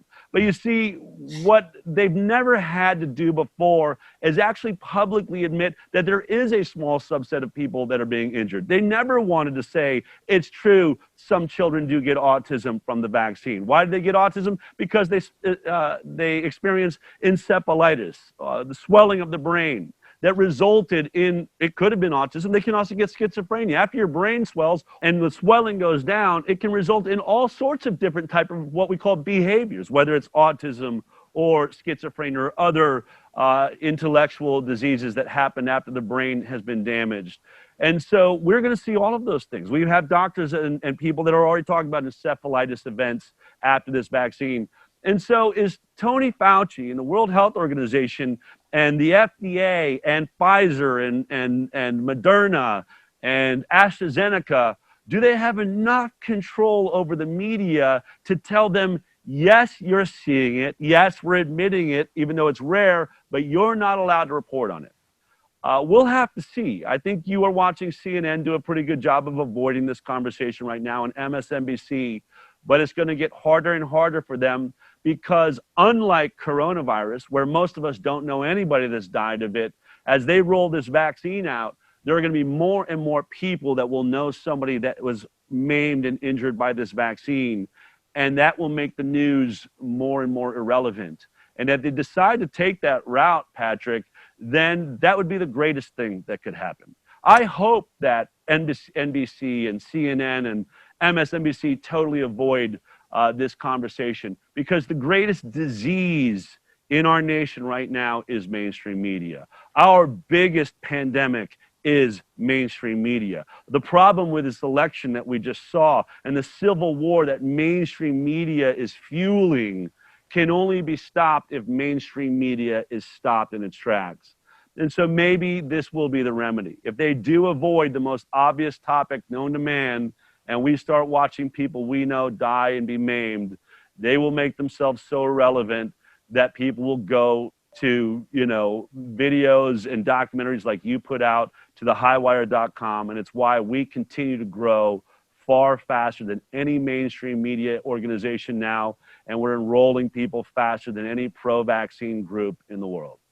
This is the hopeful outcome, as you just described. And I think it's a legitimate forecasting, this prognostication about, hey, if this could be a seminal moment where if media decides not to cover, mainstream media doesn't decide to cover this, it's too overwhelming in the populace that they will lose any credibility they might have left, and nobody will trust them. They already don't trust them as it is. Here's a couple of things I think around what you're saying that is really important to point out. And I think people, maybe I'll actually ask your opinion. If people are, can we give people more credit? Can we give the public in general more credit than the mainstream media gives them for being smart? In the sense of, we know that the risk of coronavirus is actually fairly well known now. In other words, we have enough data as far as what the mortality rate is for it. There's enough data to say, okay, this is what it is. And especially, there's that old book, How to Lie with Statistics, when the CDC says that, well, only maybe 6% are real, direct coronavirus deaths, where 94% had comorbid factors, so what's the real death rate here? But nonetheless, I think everybody knows it's well under 1%. So that's your risk. If you believe the vaccine works, which I'm very confident that I think it doesn't, but if you believe that the vaccine even works, what's your risk of an adverse reaction, something really bad happening here? And now you're balancing risks, one versus the other. Do you think that the populace in general thinks in those terms? Do you think, the doctors aren't getting it because they've already done that assessment. That's why over half the doctors are saying, I'm not taking this, these so-called healthcare frontline workers. But now if we go down to the lay public, who doesn't have a background in biostatistics or things of this nature, do you think that they're actually having that conversation go on in their head? What do you think's in their mind? It's a really good question. It's something that, my team, we sit around all the time because we believe our job in the High Wire is not to preach to the choir. I have no desire to do that. It's to enroll as many people into the truth as we can. And so we try to ask ourselves, who still believes in this vaccine, who still believes in this virus, who still believes they're going to die, how many people are wearing masks only because they have to, but resent it, versus those that are wearing masks because they're actually afraid of this virus. And so those are things, it's hard to get good data, and it's hard to understand what's really going on there. But I think that one of the things that I really try to stop from happening is the dismay I hear in those that do know what's going on. So many people, friends and relatives and colleagues, who will say they're all so stupid, they've all bought into it, they, and a lot of times I say, well, you live in California, so you don't have a very good perspective. You know, come out and visit me in Texas, where I'm going to walk into a restaurant without a mask, sit down in that restaurant, enjoy my meal, and leave. There are still places in this world where people aren't buying into that. But if you live in Virginia, if you live in New York, if you live in California and you're awake, it's very, very difficult to be in those places. And I do get depressed when I went to California a couple of weeks ago to see people jogging in masks and riding their bikes in masks and standing 6 feet apart on these little stickers on the sidewalk, waiting to be allowed into the butcher shop to get some meat so that they're the only ones in there, and plastic covering everything. And to see how California has bought into it, it's sad. It's really sad, and I'm not sure that there's a recovery very soon in sight for those in California. And I've been telling friends of mine that live in those places, I think you better leave. I think this is just going to get worse long before it ever gets better. But the things that I look to is the amount of panic I see in the opposition. The people that do see data I don't get to see. The CDC, Tony Fauci. When I see them stressed out about saying, we're really concerned that people aren't getting this vaccine, which I see in headlines all over the place. They're like, you know, real snags, I think was one of the headlines, a real snag in vaccine rollout, half of people are refusing to get it. When I see Andrew Cuomo threatening to fine hospitals $100,000 if they don't use up all their vaccines by the end of this week, that's panic. That is, and a lot of times we learn the most from our opposition. If you're playing a sport, you know, and many of us played sports, at the moment where you see teammates on the opposition screaming at each other, you know, the coach out of his mind and pushing kids around, you know you're probably going to win that game. Right? When you're cool and you're like, we're kicking their ass that hard that they're fighting each other now, that's what I'm seeing. I am seeing, in the case of Cuomo, he should be aligned with his doctors, and now he's threatening them. He's screaming at them. Newsom's having similar issues in California. So that says to me we are far larger than they've ever wanted to let us believe that we are. That there are far, you know, more of us. There's more people that are waking up. What we do know is that about 50% of America, not just the doctors, 50% of America are saying that they don't trust the vaccine. And I was just in DC a couple of days ago at the big rally, which is all of its implications and things that went on. But what I saw was 1 million mothers, fathers, children, grandparents standing side by side, peacefully sharing water, sharing food, taking care of each other, keeping each other warm, and standing for their desire for more transparency in this vote, more honorability from their government to be recognized. But when you looked at that sea of people, there was almost nobody wearing a mask. I mean, that was incredible. 1 million people, and I would say 99.9% were not wearing masks. So that is a representation of at least one political group that have woken up enough to say that I'm not going to die if I don't wear a mask here. And I think the real concern, Patrick, is why did this get to be so political? Why is it when I see someone truly terrified of dying? Now, look, if you're over the age of 65 or 70 and you're in the middle of chemotherapy and you decide to go out to Whole Foods and I see you in a mask, a double mask, and then the plastic face shield, I get it, but I would say I don't even think that can really protect you because the particles of this virus are so small. You should probably be wearing some form of a reverse, pressure hazmat suit if you want to go out in public, and this virus could be deadly to you. But for the rest of people, if you're a healthy person and you're truly afraid of dying from this virus, 9 times out of 10, I could say you're a Democrat. I think that's weird. I think that is so incredibly weird. In fact, I talked to a scientist, I don't even know what their political party was, but she said, I think this virus is going to kill a lot of Democrats. And I said, what do you mean by that? You know, politically? She's like, no, I think they're actually going to die. She said, because the work that we do, we know that your immune system is incredibly affected by your stress level. And if you believe you're going to die, the stress of that makes you more vulnerable to all of the bacteria and viruses around you.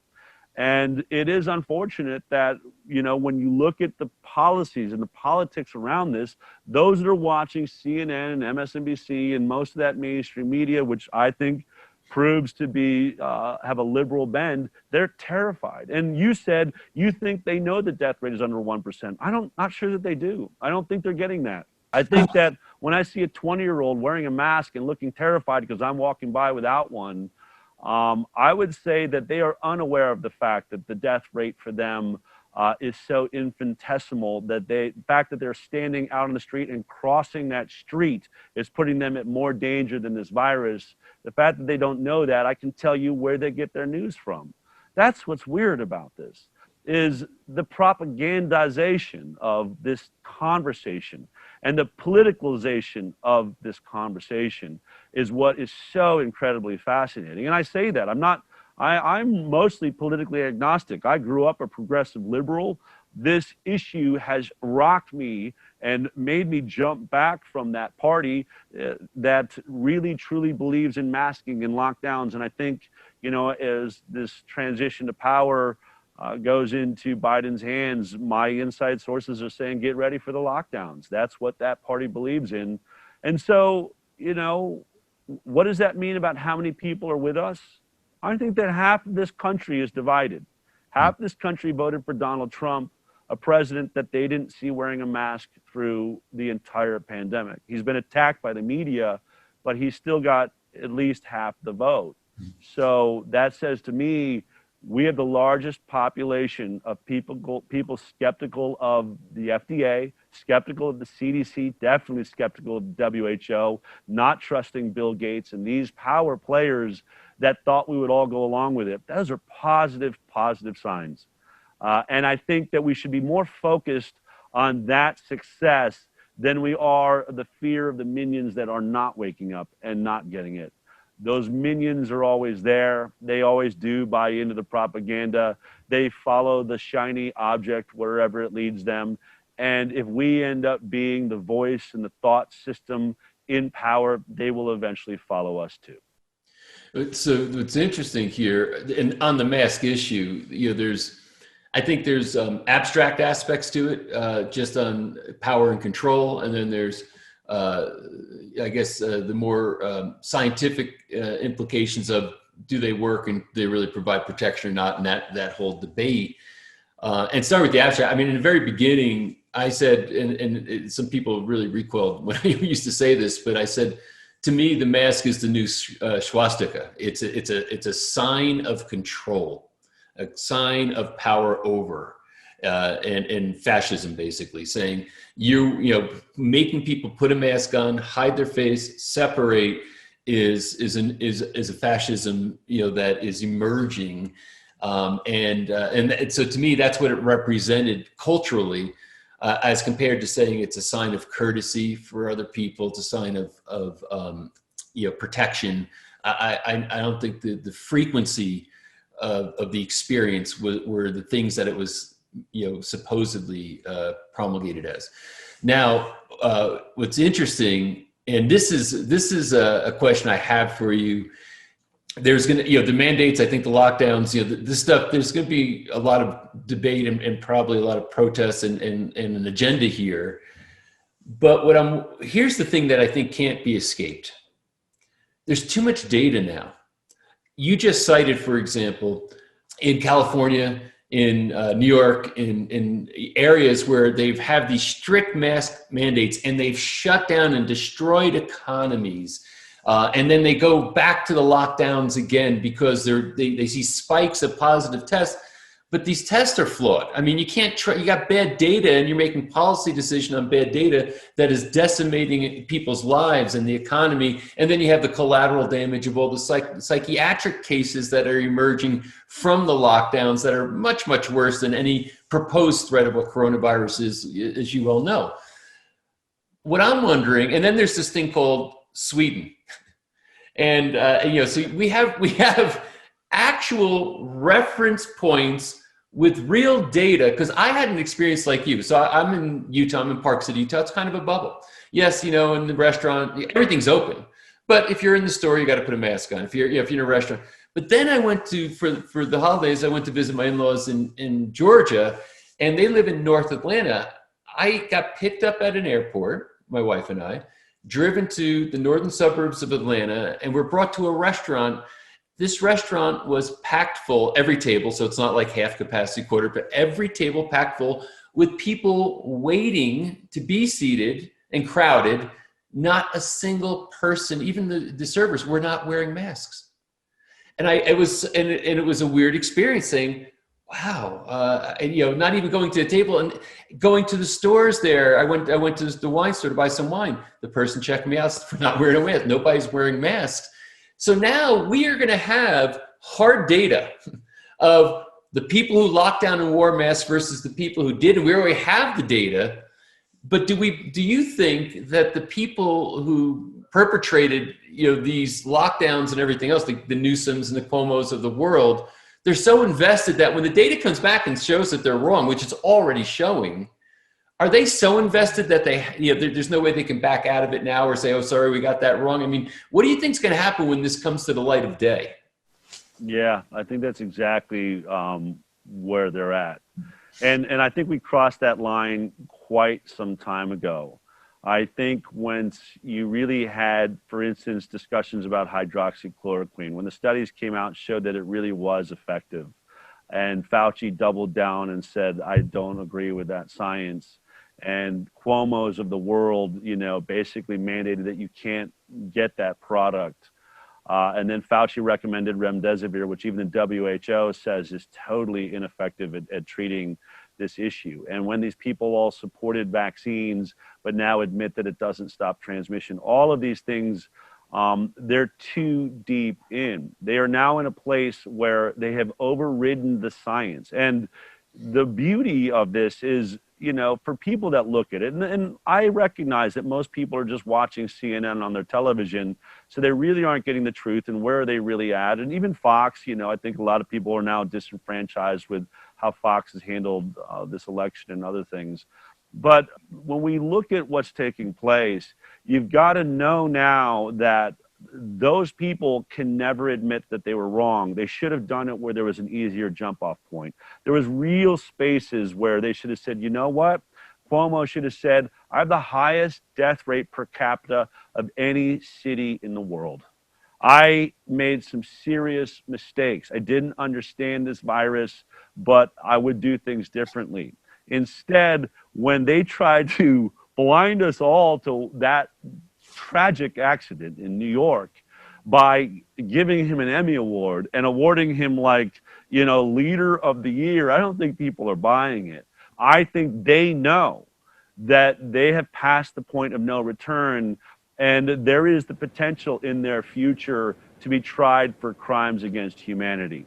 I believe that millions of people will have been murdered across the world, and I believe right now is just interviewing Dr. Vladimir Zelenko when I was in DC, who treated, he has now published reviewed science that shows that his patients that he gave hydroxychloroquine, azithromycin, and zinc in a very specific manner, he had an 84% increased success rate amongst those that were in the highest risk categories. And he said to me, had we used hydroxychloroquine, we could have saved 250,000 people so far in the United States of America. The fact that they've come out against all of the doctors around the world that have peer-reviewed science that proves that, there's no turning back for them. And they know that.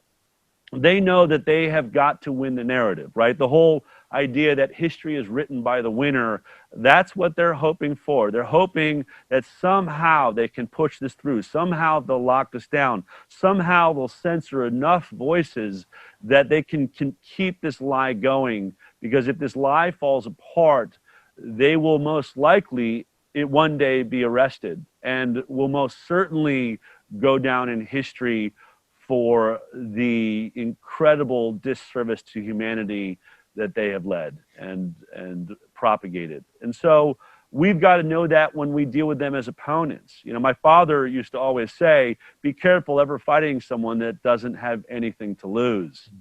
That is the most dangerous opponent you have. These people now have nothing to lose.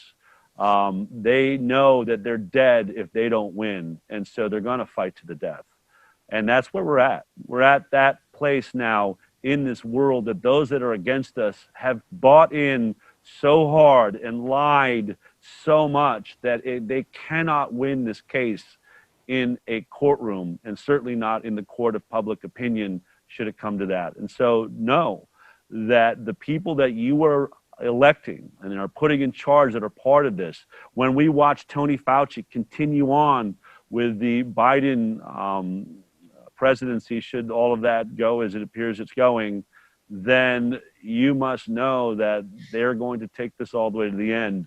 And that's what we've got to recognize for those that are opposing it. Well, Del, I could say that I shudder to think where we'd be if you weren't doing the work that you're doing on Highwire and with ICANN.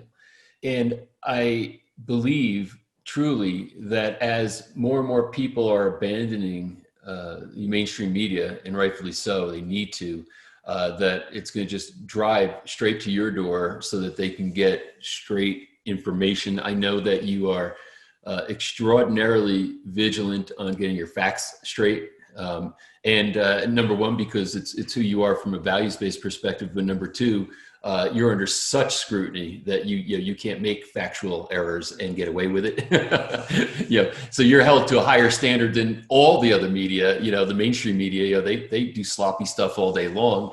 All the politicians, they say sloppy things all day long that are inaccurate, but you can't because of the scrutiny you're under. And it's amazing how the cultural shifts are occurring right now. I believe it's swirling right around you. This didn't exist when Highwire was started, right? But thank God you were in position when this occurred so that what you disseminate can get out there. And I just want to encourage people, as they're watching this, that there's going to be ongoing information, and they not only should get to Highwire to get their information, but they should bring others with them so that people can really find out what's going on. So I thank you for taking the time to share everything you just did with us. I do wish you Godspeed in your continued efforts because the level of adversity, as you just cited, incidentally, these people will stop at nothing to protect their power and positions, and it is clear at this point in time. It's clear at this point in time they got it wrong. They doubled down. It cost more lives, and now the strength for which they're going to try to protect their power and position is something that I think is almost incomprehensible. So we're going to be facing great adversity as we go down this road. But I know you're more than up to the task, and I appreciate what you're doing. And I just want to encourage people on an ongoing basis to continue to get their information from you. So thanks so much for your time and effort here. Thank you, Patrick, and thank you for the work that you guys are doing. It's going to take everybody. It's going to take all of us to get involved. We cannot hide anymore. I think this is a powerful and it's a beautiful moment. I just want to make sure that people recognize that you can't live in fear. I mean, that's ridiculous. You've got to recognize that either you chose to be here in this lifetime at this time, or maybe even better, you were chosen for this time. I believe we were chosen to be here. I think this is a spectacular moment. I was one of those kids that would read stories about George Washington, how he stood up and, in incredible adversity, crossed the Potomac and everyone's freezing and won a battle that shifted, this nation in the direction that it did. And I look at the heroes that signed, the 56 names to the bottom of the Declaration of Independence, these guys that actually said, yes, that's my name, you know where to find me, come and get it. And I looked at those stories and thought, wow, it's amazing that these people got to be a part of history and I just live in this boring life that doesn't seem to matter much. Well, it's no longer boring, folks. We are in one of those moments, and who gets the history will be those that write it, and those that write it will be those that have won. And what I always say is that there's not a page in a history book that we've ever read that said we outnumbered the other side and the battle lasted 45 minutes. That's not a good story, and it never makes it into a history book. Every single time history is made throughout the world, they're against insurmountable odds. Media that was totally owned, governments that were being corrupted and bought by the most powerful agencies and industries the world had ever seen. And simply the people looked like they could not stand up and win, yet they did.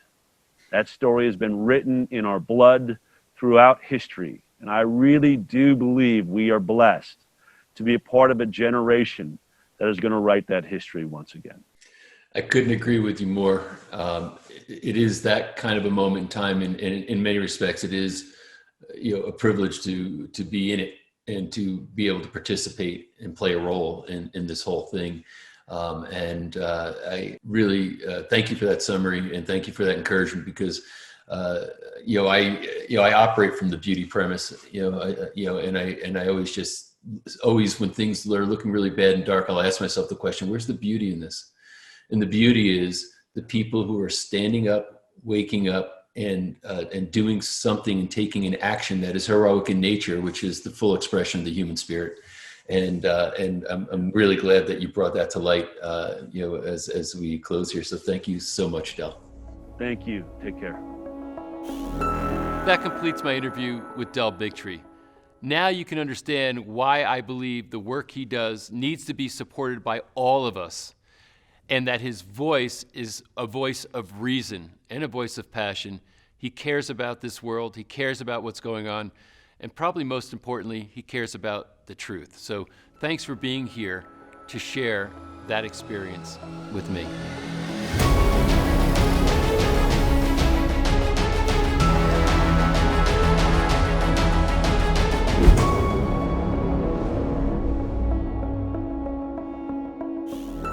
Next up is my interview with Robert F. Kennedy Jr. One can't help but stand in awe when you're in the presence of someone who's the son of Robert F. Kennedy, the nephew of John F. Kennedy, and you look at the work he's doing in the world today. This man is, I think, the greatest stand taker in the world today. He is standing on issues that are controversial, that have brought a lot of criticism against him. But nonetheless, the truth matters. He knows that, and he won't back down. I've interviewed him previously for other Vaccines Revealed projects. The whole glyphosate issue and looking at taking on giants like Monsanto and then winning, taking on the pharmaceutical industry the way that he does. The work this man does in the world today, especially through Children's Health Defense, which I personally support with my money and my time, I believe the work he's doing is so important and so critical that we all need to pay attention to him. He has an amazing mind. He's able to grasp the science around what's going on right now relative to this COVID vaccine, the whole COVID scenario, and integrate the understanding of human rights, science, law, and policy, and especially understanding democracy and how all these things need to come together. And then he can present it in a way that is just really unique. There's nobody else like him. So I'm excited to share this interview with you. It's going to be extremely revealing, it's poignant, and it's something that I think can change your life and give you a different vision for the future and inform you as to what kind of stand you can take to make the world right. Enjoy my interview with Robert F. Kennedy Jr. Bobby, I've been looking forward to this conversation for a long time, because when it comes to seeing the big picture on things like this and kind of integrating the various pieces of it and organizing it in a way that's understandable, I don't know anybody better than you at doing that, which is, I guess, why you're such an effective attorney, amongst other things. So if we could start, can you give us your your big picture view of COVID, just kind of how you're seeing it right now? Well, I think that is sort of the ultimate question: is how do we interpret what we're seeing and what we're hearing?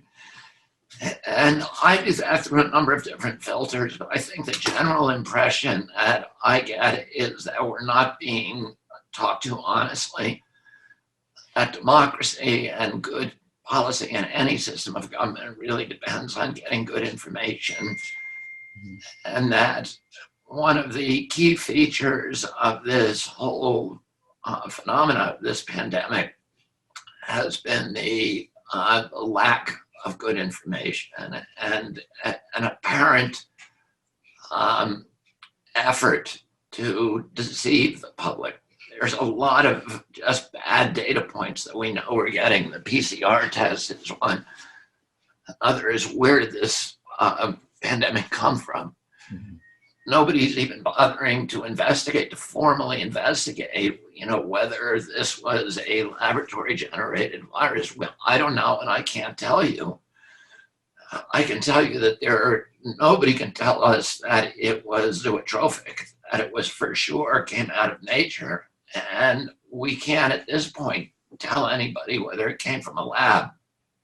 But there's a lot of data that indicated that it was created, and that maybe Tony Fauci or Barrick or the Chinese government or NIH or the military may have had a hand in it. And that's something we need to understand in a democracy, particularly if we want to make sure that this doesn't happen again. The use of the PCR test, which we know doesn't work.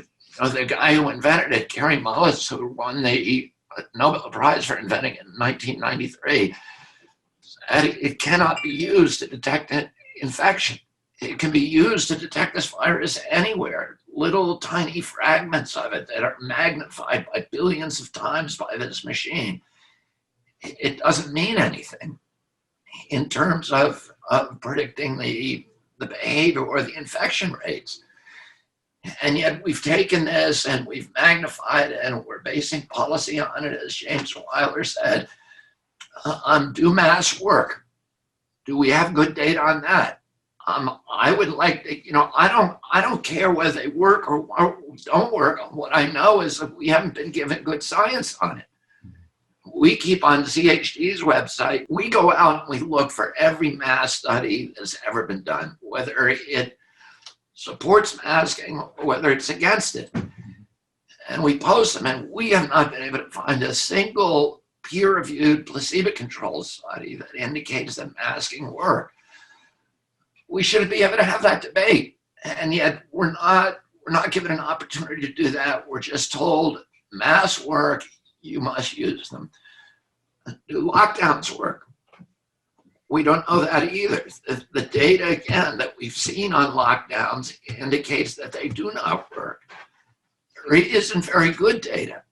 But the data, generally speaking, do not support them. And what you see is that there's all of these.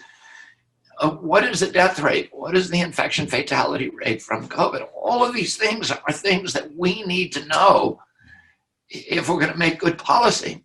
And yet we know that we have deceptive data points are being used by health officials and regulators. And all of those deceptions tend to skew towards amplifying fears of the pandemic and amplifying the impression that it's causing terrible havoc that is unprecedented in human history. And that is being used to justify policies that literally are unprecedented in human history. The level of totalitarian control where the government is now being allowed to dictate your apparel, violate the private property protections of the Constitution by shutting down everybody's business, to violate the religious protection of the First Amendment by shutting churches and telling people that they can't have religious exemptions, the restrictions, the censorship, which is now universally embraced, which is a violation of the First Amendment, the abolishment of jury trials when it comes to to people who are negligently injured by these companies that are making these vaccines, which is the Seventh Amendment.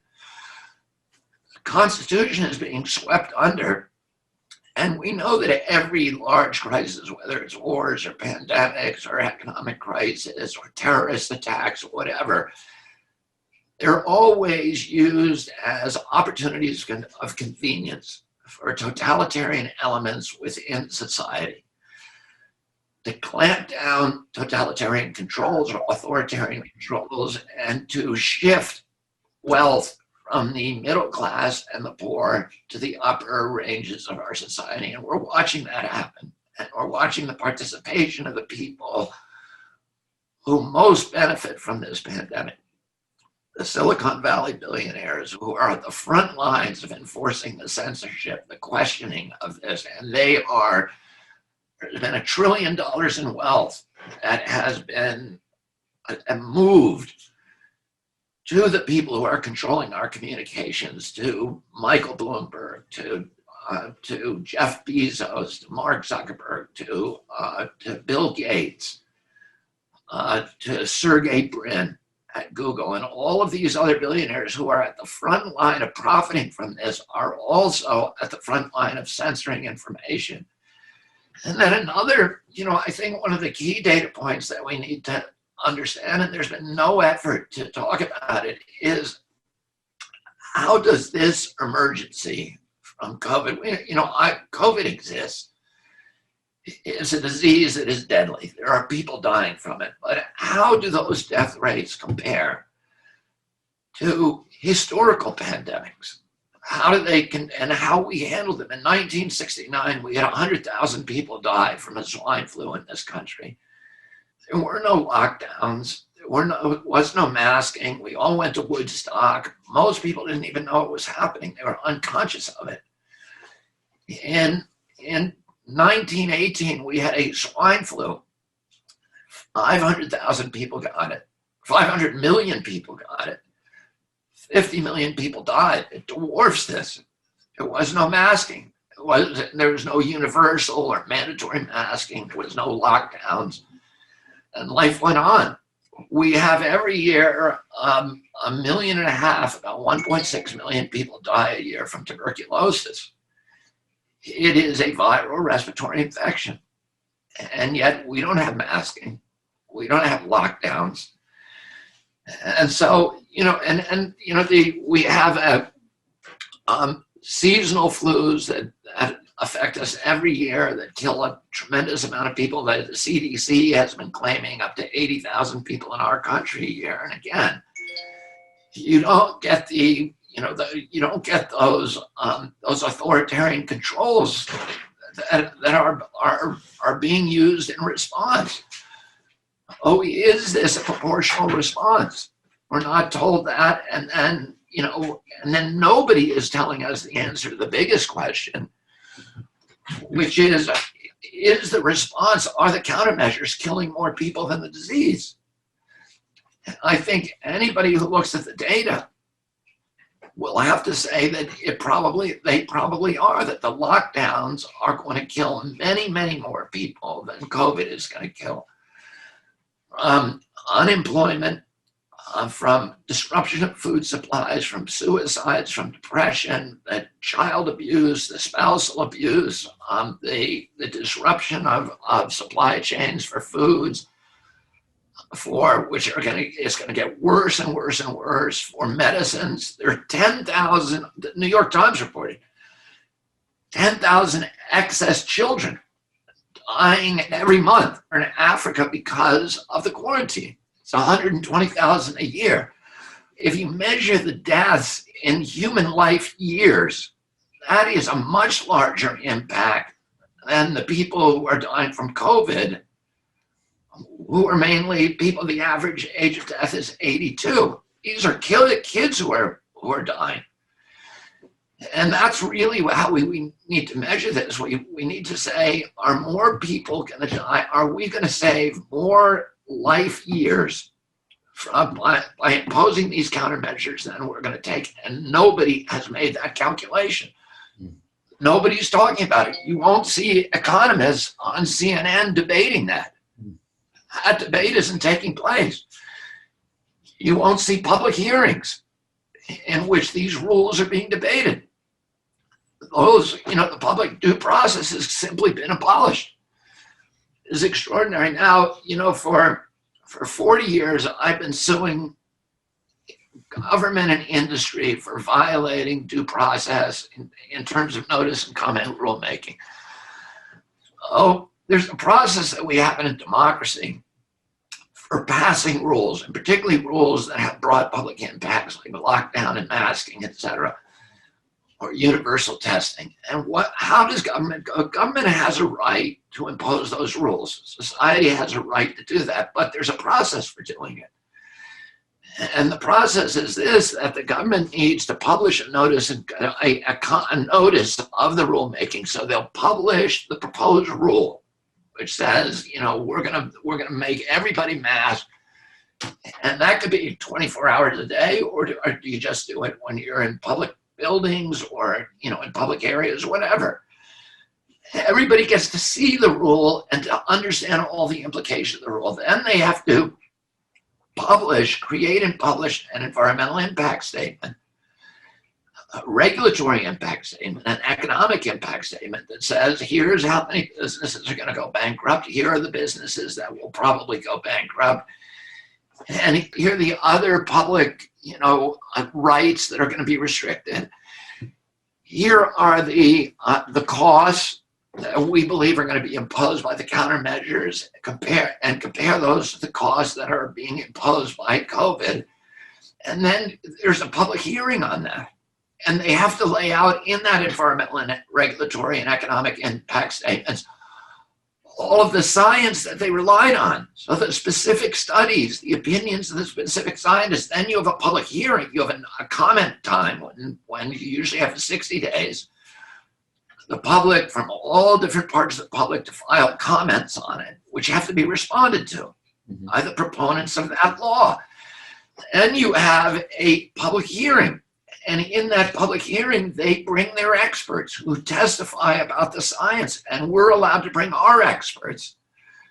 And we can cross-examine their experts. They can cross-examine us. And you have a debate that is aired publicly. There's a transcript that everybody can read. And then you have a finding by the judge and a recommendation for edits or changes or amendments to the law based upon what we heard. None of that process took place.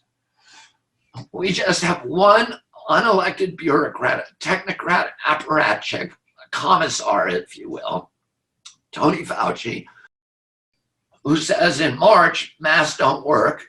In April, they do work, and therefore, without citing any science. And now everybody's got to wear them. The lockdowns don't work. They're ridiculous. The restrictions on travel don't work. He said at one point, they're ridiculous.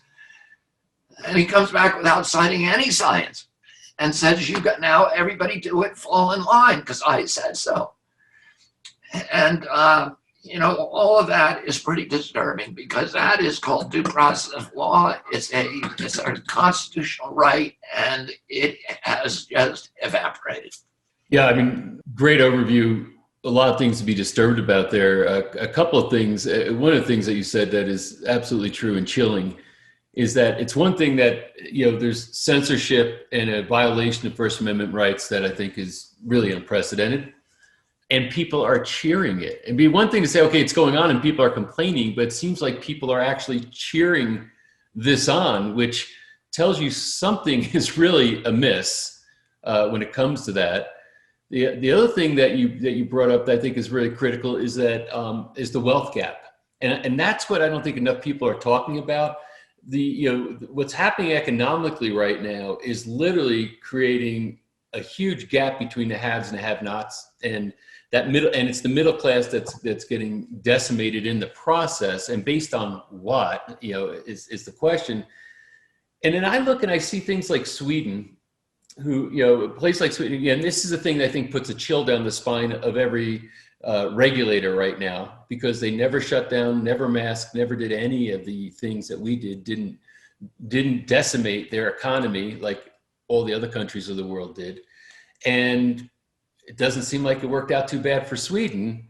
I guess my question, because you understand politics better than anybody I know, would be, are the people who have who've taken this path and have now advocated for all the things that you just talked about, are they too invested in this to be able to say, sorry, we made a mistake, we're going to change our policy now? Well, I think they're invested in it for a number of reasons. And yeah, I think that it's, you know, I think it was Mark Twain who said that it's easier to fool somebody than to convince that person that they've been fooled. And I think, it's not just the regulators who are acting in a self-interest way to increase their power. The medical regulators have a long history of aligning themselves with tyranny. In Hitler's Germany, there were more doctors who joined the Nazi Party than any other profession. And the medical experiments that were a key feature of the Third Reich, there wasn't a single, they were all endorsed by the leading medical associations. Many of the leading doctors in Nazi Germany took part in those experiments, endorsed them, endorsed the elimination of people who had, who were what they called free eaters, or worthless eaters, people who had intellectual disabilities, people who had physical disabilities, who virtually all of the doctors in Nazi Germany were writing evaluations that said this person should not be allowed to live, or participating in that. Before they started killing gypsies and Jews, they were killing people who had intellectual disabilities and people who had physical disabilities, and the doctors were participating in that. There wasn't a single medical voice in Germany during that point in history that was complaining about this. None of the prominent doctors, none of the university medical schools, etc. And so the idea, and this whole idea that we should trust the experts. You hear Joe Biden, who I've known for many years, and I like Joe Biden, but this idea that Democrats have adopted and liberals have adopted, how we should trust the experts, is absolutely antithetical to, democracy. We don't trust experts. You listen to the experts. You weigh their opinions, you weigh their assessments. You don't turn democracy over to them. And, I've brought hundreds and hundreds of cases, and I've been involved with many, many, many trials during my lifetime. Almost all of them involve some kind of scientific controversy. And on both sides of a trial, you have experts, and they're leading experts. When we tried the Monsanto cases the last couple of years, my wife came to sit in on the trial a couple of days. The first day that she came, Monsanto had its experts on the stand, and these were people from the Harvard School of Public Health. They were people, the most highly credentialed people in the country, and they were very, very convincing. And at the end of the day, she turned to me and she said, "Why are you guys even in here? Clearly, Roundup is not dangerous to people. It doesn't cause cancer." And I said, "Well, wait." And then we got to cross-examine those experts, and they fell apart. And then we got to bring in our own experts and shear them. So there was experts on both sides. Both of them could be very convincing in a vacuum. You cannot simply say, I'm going to rely on this expert and turn democracy over to him. And my uncle, during the Cuban Missile Crisis, my uncle brought the greatest experts in foreign policy and defense and intelligence and in nuclear missiles into a room. There were 13 people on what they call the XCOM committee, and every one of them, except for my father and Bob McNamara, but every one of them wanted to invade or drop a nuclear bomb on Cuba. We now know that there were 63 or missile emplacements that were fully armed nuclear warheads, and the missile crews in Cuba, there were Russian crews, had an independent authority to launch if they felt themselves under threat. If we had invaded, it would have been the end of the world. We would have nuclear winter, which they didn't even understand back then. We would have a full-blown exchange of nuclear weapons between the U.S. So my uncle listened to them because they were the experts. He made up his own mind and he examined them. He cross-examined them. He said, I want to see the aerial photographs. I want you to tell me how you know that these gun emplacements are not armed, and how do you know that they're really weapons, etc. And he ended up negotiating and doing something that all the experts advised him not to do, that it would be catastrophic for him to do. And that's the kind of leadership that's why we elect politicians. That's why we pay them to be able to run these agencies, to listen to the agency heads, not simply to abdicate their political and democratic power to non-elected apparatchiks who are going to profit. The more catastrophic this disease is, the more it amplifies their personal power and their influence and their ability to get on TV every day and have people worshiping them and have people revering them and listening to them and have everybody paying attention. And that is power. That, Tony Fauci has been in power for 50 years. The J. Edgar Hoover of public health. He's lasted there for 50 years because he has good political skills, not because he's a great scientist. The great scientists in that agency were Bernice Eddy, who got run out, Julie Mikovits, who got run out, John Anthony Morris, who got run out because they were coming up with science that challenged the profit-taking agendas of the industry that agency is supposed to regulate. The people who have staying power at that agency are people who figure out ways to get in the tank with the pharmaceutical companies and do their bidding. Tony Fauci's been doing that for 50 years in every instance. If you go through his career, that's what he has been doing.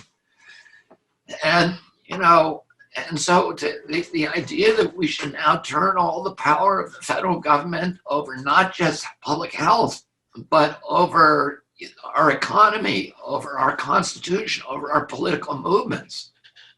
He's never made an assessment about what quarantines do to an economy and what unemployment does to, human life.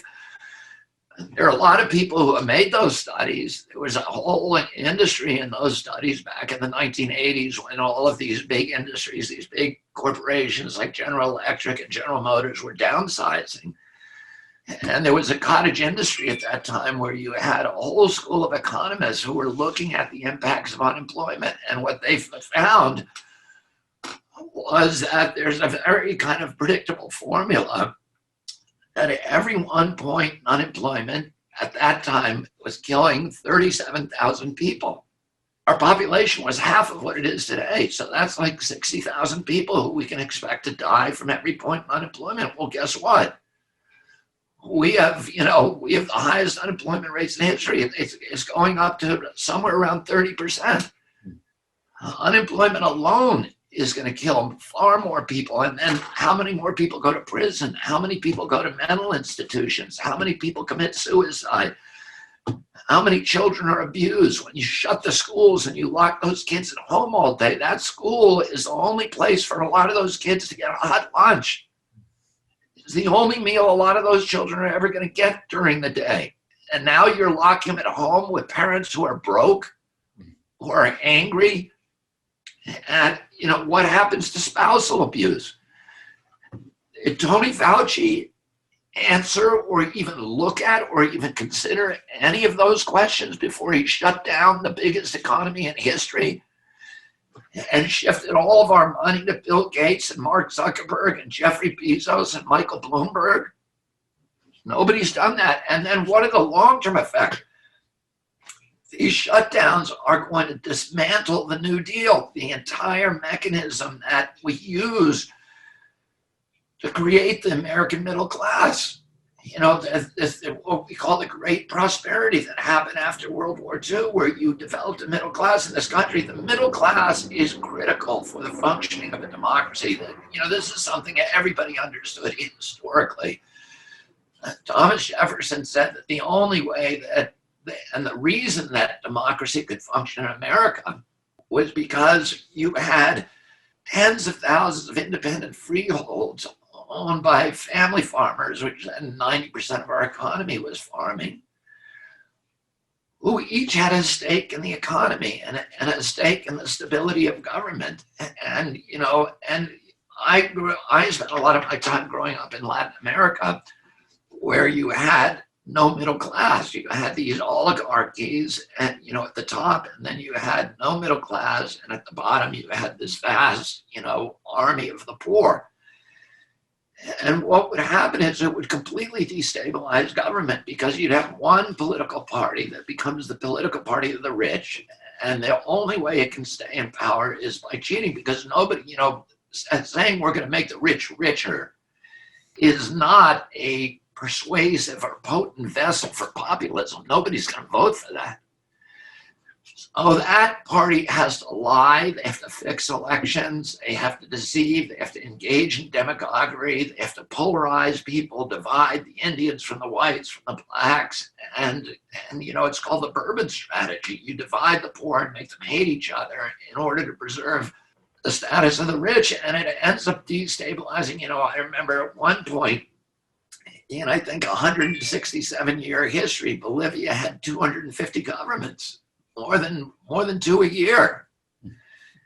And so you need a middle class to stabilize democracy. And we are now destroying the middle class. We're destroying the New Deal. All these New Deal programs, the Democrats have been fighting for ages to pass national health care. Well, 16 million people have lost their health care since this thing started. And, those people, many of them are going to die because they cannot get treated now. And that's just the beginning.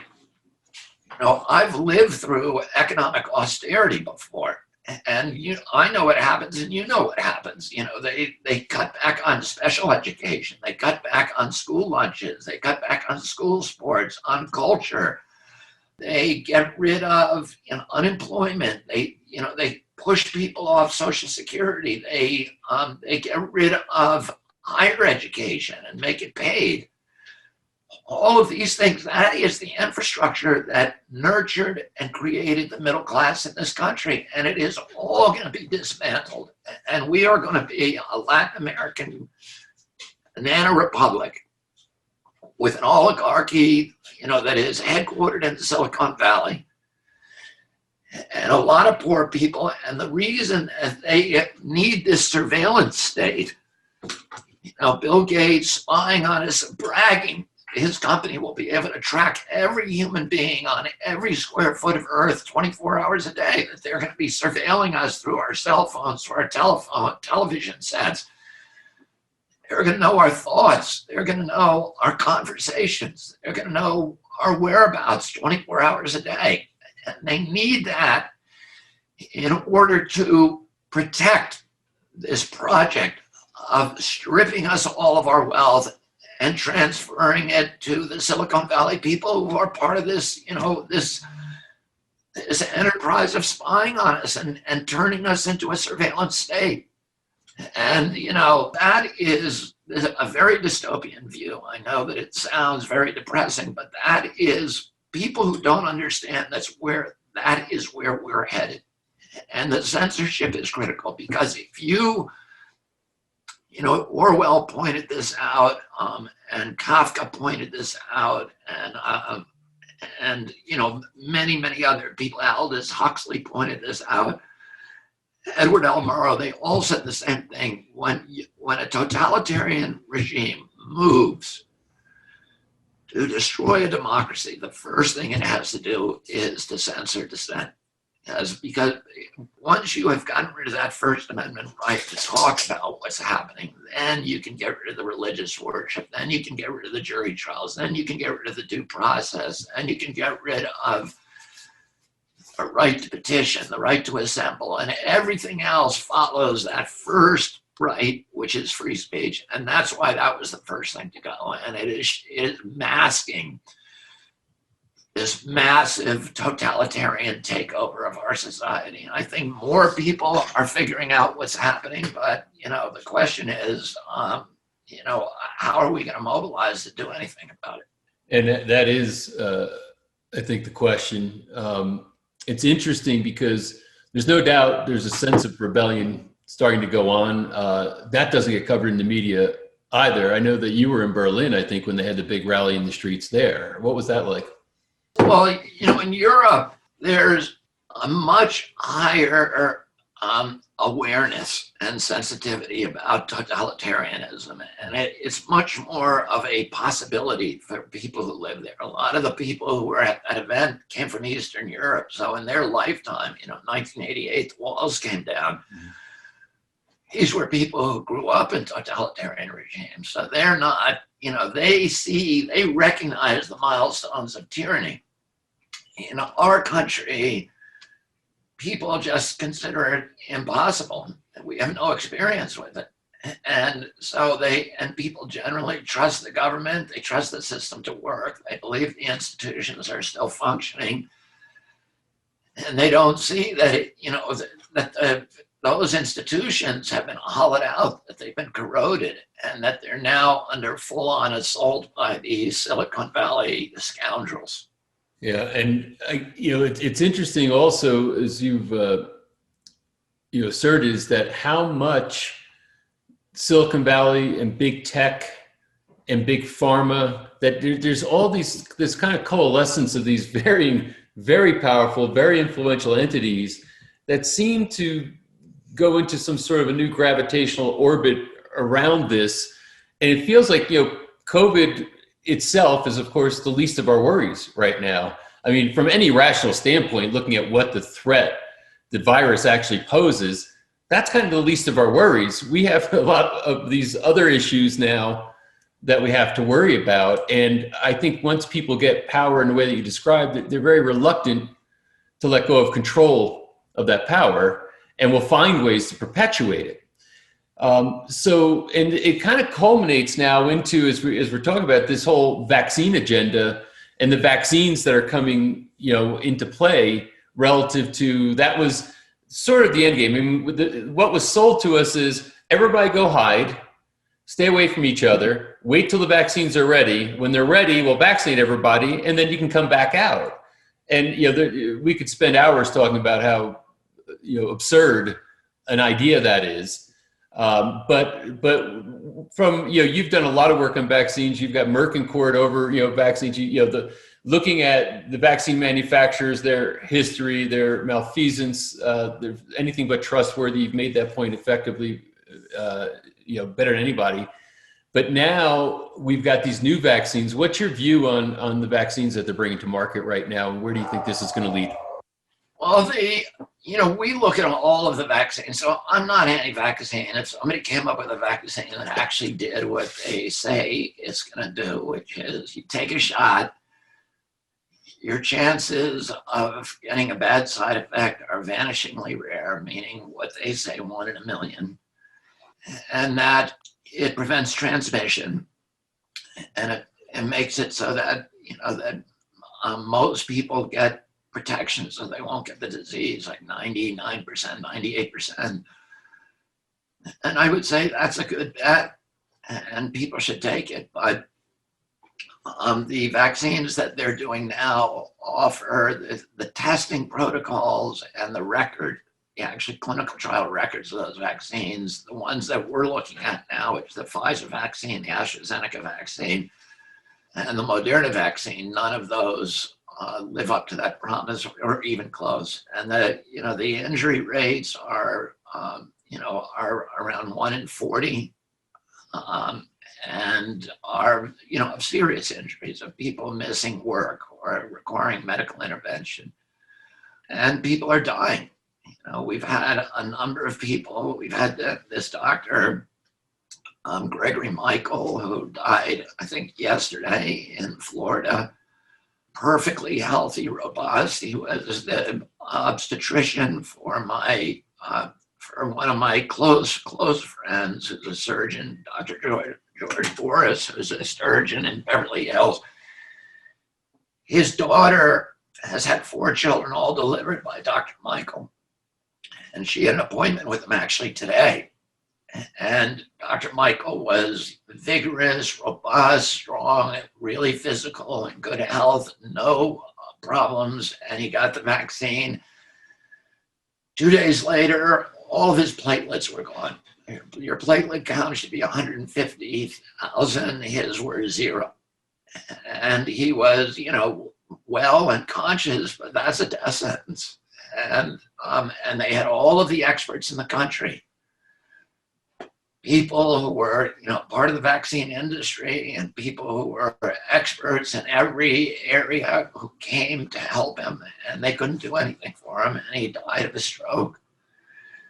And so, we're getting a lot of other reports of deaths, and some of these reports we know are not being tallied as vaccine side effects. That's one of the problems, is we do not have a surveillance system that works.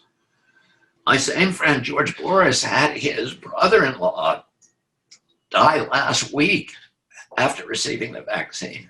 There was no autopsy, and the death just is dismissed as nobody even, bothered to record it as a vaccine injury. So how many times is that happening? Even when the HHS did a study of the vaccine surveillance system, so the post-licensing surveillance system, so what happens when the vaccine gets onto the market? How do you tally the injury rates? The problem is the voluntary system. So it relies on people who are injured, recognizing that those are injuries, reporting it to the doctor, and then having the doctor acknowledge that it's an injury, which the doctors don't want to do, they're trained not to do.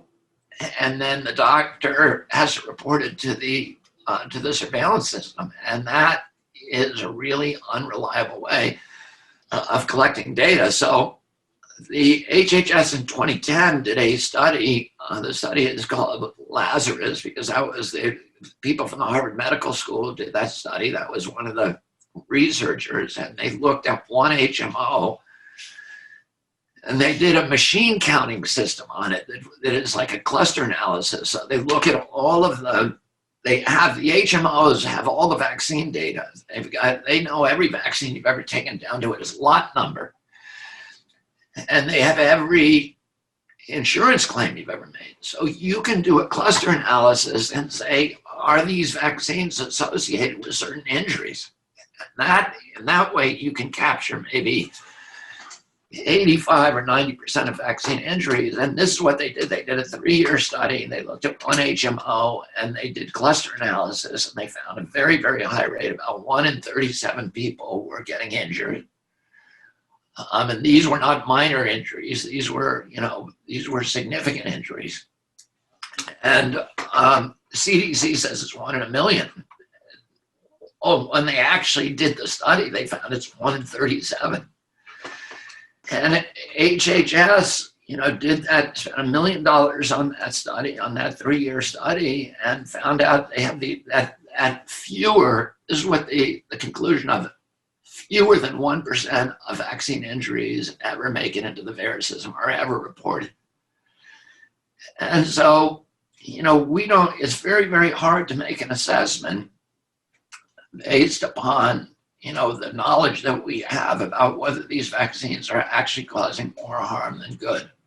One of the worrying things about the mRNA vaccines is that it's genetic engineering. The mRNA segment that they inject into you is covered with a fatty coating of what they call lipids that allows it to penetrate the cell. Normally, the cell, if it came upon that RNA segment, the immune system would fight it off and kill it. That lipid coating allows it to penetrate the cell and then to hijack the cell's governing system. So the cell, it persuades the cell to start manufacturing a specific protein, which is the protein that is part of the coronavirus, of the bristles on the coronavirus. And the theory is that it will manufacture, your cell will now begin manufacturing that protein. Your body will see that protein floating around your blood system and mount an antibody response, so that when it does encounter the real coronavirus, it will fight it off. But now nobody knows whether your cells ever turn off that function.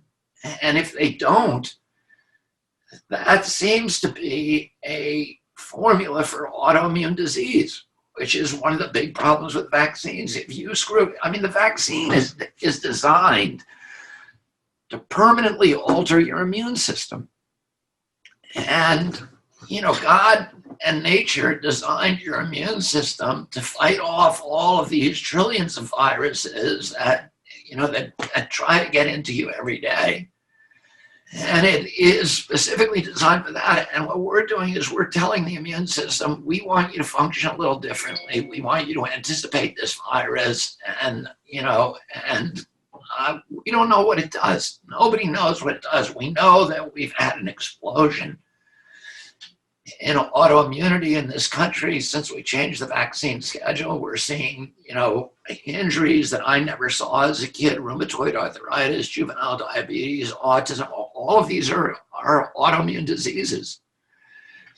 And food allergies, which is, it's an hyperactive allergic system, an antibody system, asthma, anaphylaxis, etc.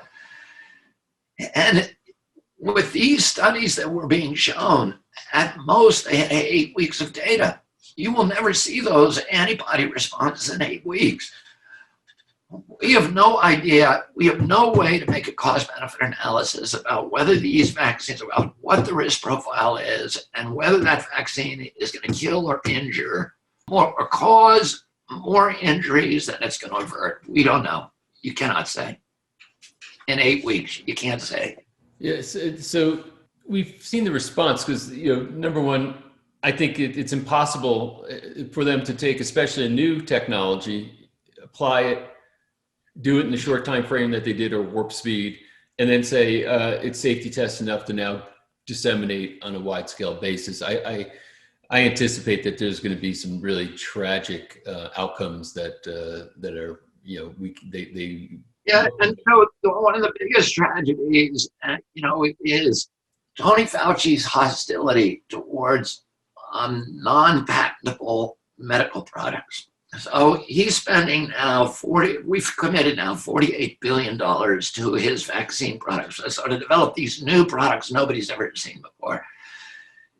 He's only spent $1.48 billion on existing therapeutic products, remdesivir, which is an antiviral, or therapies that actually treat the symptoms of COVID.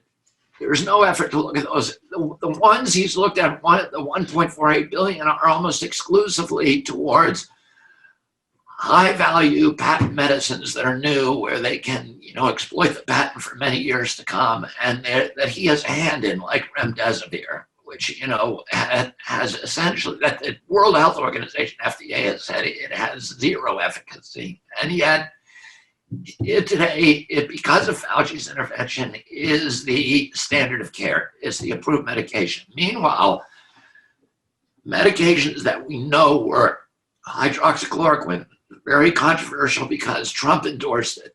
And so everybody says, we should throw that in the same garbage can as should throw all of his other anti-science stuff like global warming and drinking bleach and all this kind of stuff. It's another one of his ravings. But if you actually look at the science on hydroxychloroquine, there's probably close to 100 studies that show that it works really well. And that so long as it's given in the first 7 days, so long as it's given with zinc and azithromycin, and those were ignored. Tony Fauci and Bill Gates helped drum up these studies that show that it kills people by giving it to people who are in hospitals and overdosing them. And, with a study that they did in JAMA, the scientists who did that in Brazil are now being prosecuted for murder by the Brazilian government because they were deliberately killing patients in order to discredit the remedy. And the other two, the Lancet, New England Journal of Medicine, the other two of his studies that were used to create the policy, the FDA policy saying it doesn't work, have already been retracted in one of the most humiliating retractions in the history of the medical journals. So all of his efforts to discredit it have been discredited. Worse than that is, there are other things we know works. Hydrocorticosteroids, we know ivermectin, that Pepsid probably works. These are over-the-counter medications. In Argentina, they gave ivermectin prophylactically to 8,000 healthcare workers, frontline workers. They had a placebo group who didn't get it of 400 in the same hospitals. And in the placebo group, 58% of the people got COVID. In the study group, the people who got ivermectin, 0. Study after study after study show that it's 90 to 100% effective. And in India, they have used it to end the pandemic in India. And yet in our country, they're basically making it virtually impossible for doctors to get it. I was in Mexico last week, and Mexico is now kind of wide open. I talked to doctors there in the hospital, multiple doctors, and they said, yeah, we see COVID. We don't even bother testing for it anymore. We know how to treat it.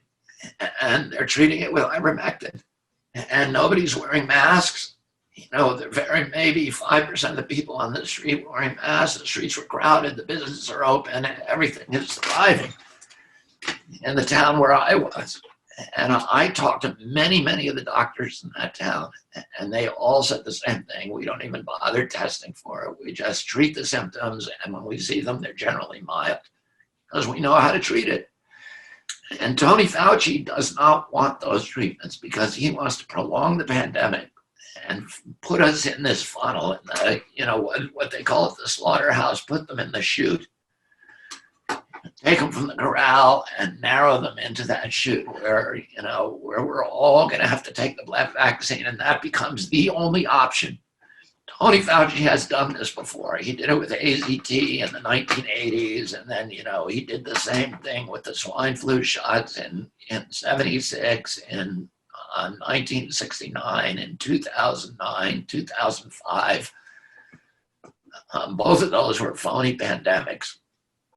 And got it and forced, hundreds of millions of people around the world to take those very, very dangerous, untested, zero liability vaccines that ultimately had to be withdrawn. So, in my lifetime, there's been 3 pandemics where zero liability vaccines were rushed to market and then subsequently had to be withdrawn because of the injuries. So, that's what we're doing here once again. And it does, and people need to wake up and see what's happening and stop looking at Tony Fauci as a saint and start looking at him for what he is, which is a pharma shill. That's what he is. Bobby, that was an extraordinary review. Thank you. It really does put the pieces together. I'm hoping that there's a resistance. Less than 50% of the people say that they're going to get the vaccine right now, so that's kind of a good sign until they try to force people. But things are unfolding at a breakneck pace, and it's very disturbing what we're seeing. So thank you very much for taking your time to share what you know with us. Thank you, Patrick. Good to see you. Keep fighting, man. Keep standing. Thank you. That completes my interview with Robert F. Kennedy Jr. What an important figure he is in the world today, making extraordinary contributions and fighting on behalf of you and me. I'm really glad he's out there, and I was so inspired to be able to share this interview with you.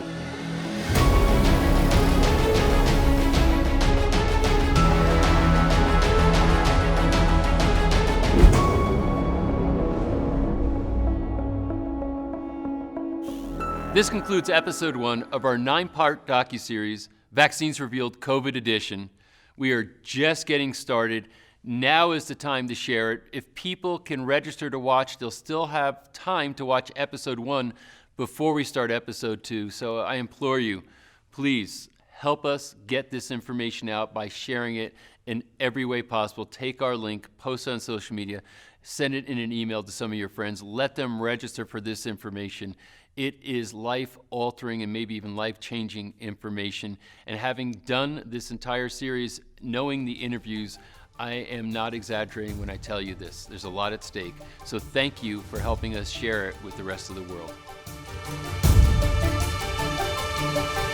There's a lot of, frankly, I would say, fraudulent or criminal data reporting, like with death certificates. And there's financial incentives for all this. So you have to be very careful about what you look at in order to interpret this carefully. There's never been any science to say that healthy people spread an illness. And there have been several data sets, even in COVID, that show that there's really no evidence of asymptomatic spread. So just based on common sense and the prevailing wisdom, there'd be no reason for healthy people to wear a mask. It's terrifying. Once you put this in, it's never been done before. We have no experience of this. We have no idea what we're doing. It is terrifying. And the problem is, once it's in there, you can't get it out. It's in your cells and it's doing whatever it's going to do, and there is nothing you can do about it. So if a year down the line or 5 years down the line, it's responsible for producing a protein which elicits an autoimmune response given the right trigger, and that affects 5, 10, 20% of the population, we have a catastrophe on our hands. This isn't a virus cheating us of these opportunities. It's the guys making decisions saying, no, we're too scared. We're going to shut everything down, sit in your house and be careful. It's the restrictions that are doing this, not COVID. And I hear my kids and my grandkids hearing these things and accepting them as truth. And when I know by my research, and that's a significant amount of research, that it isn't, and it's very frustrating.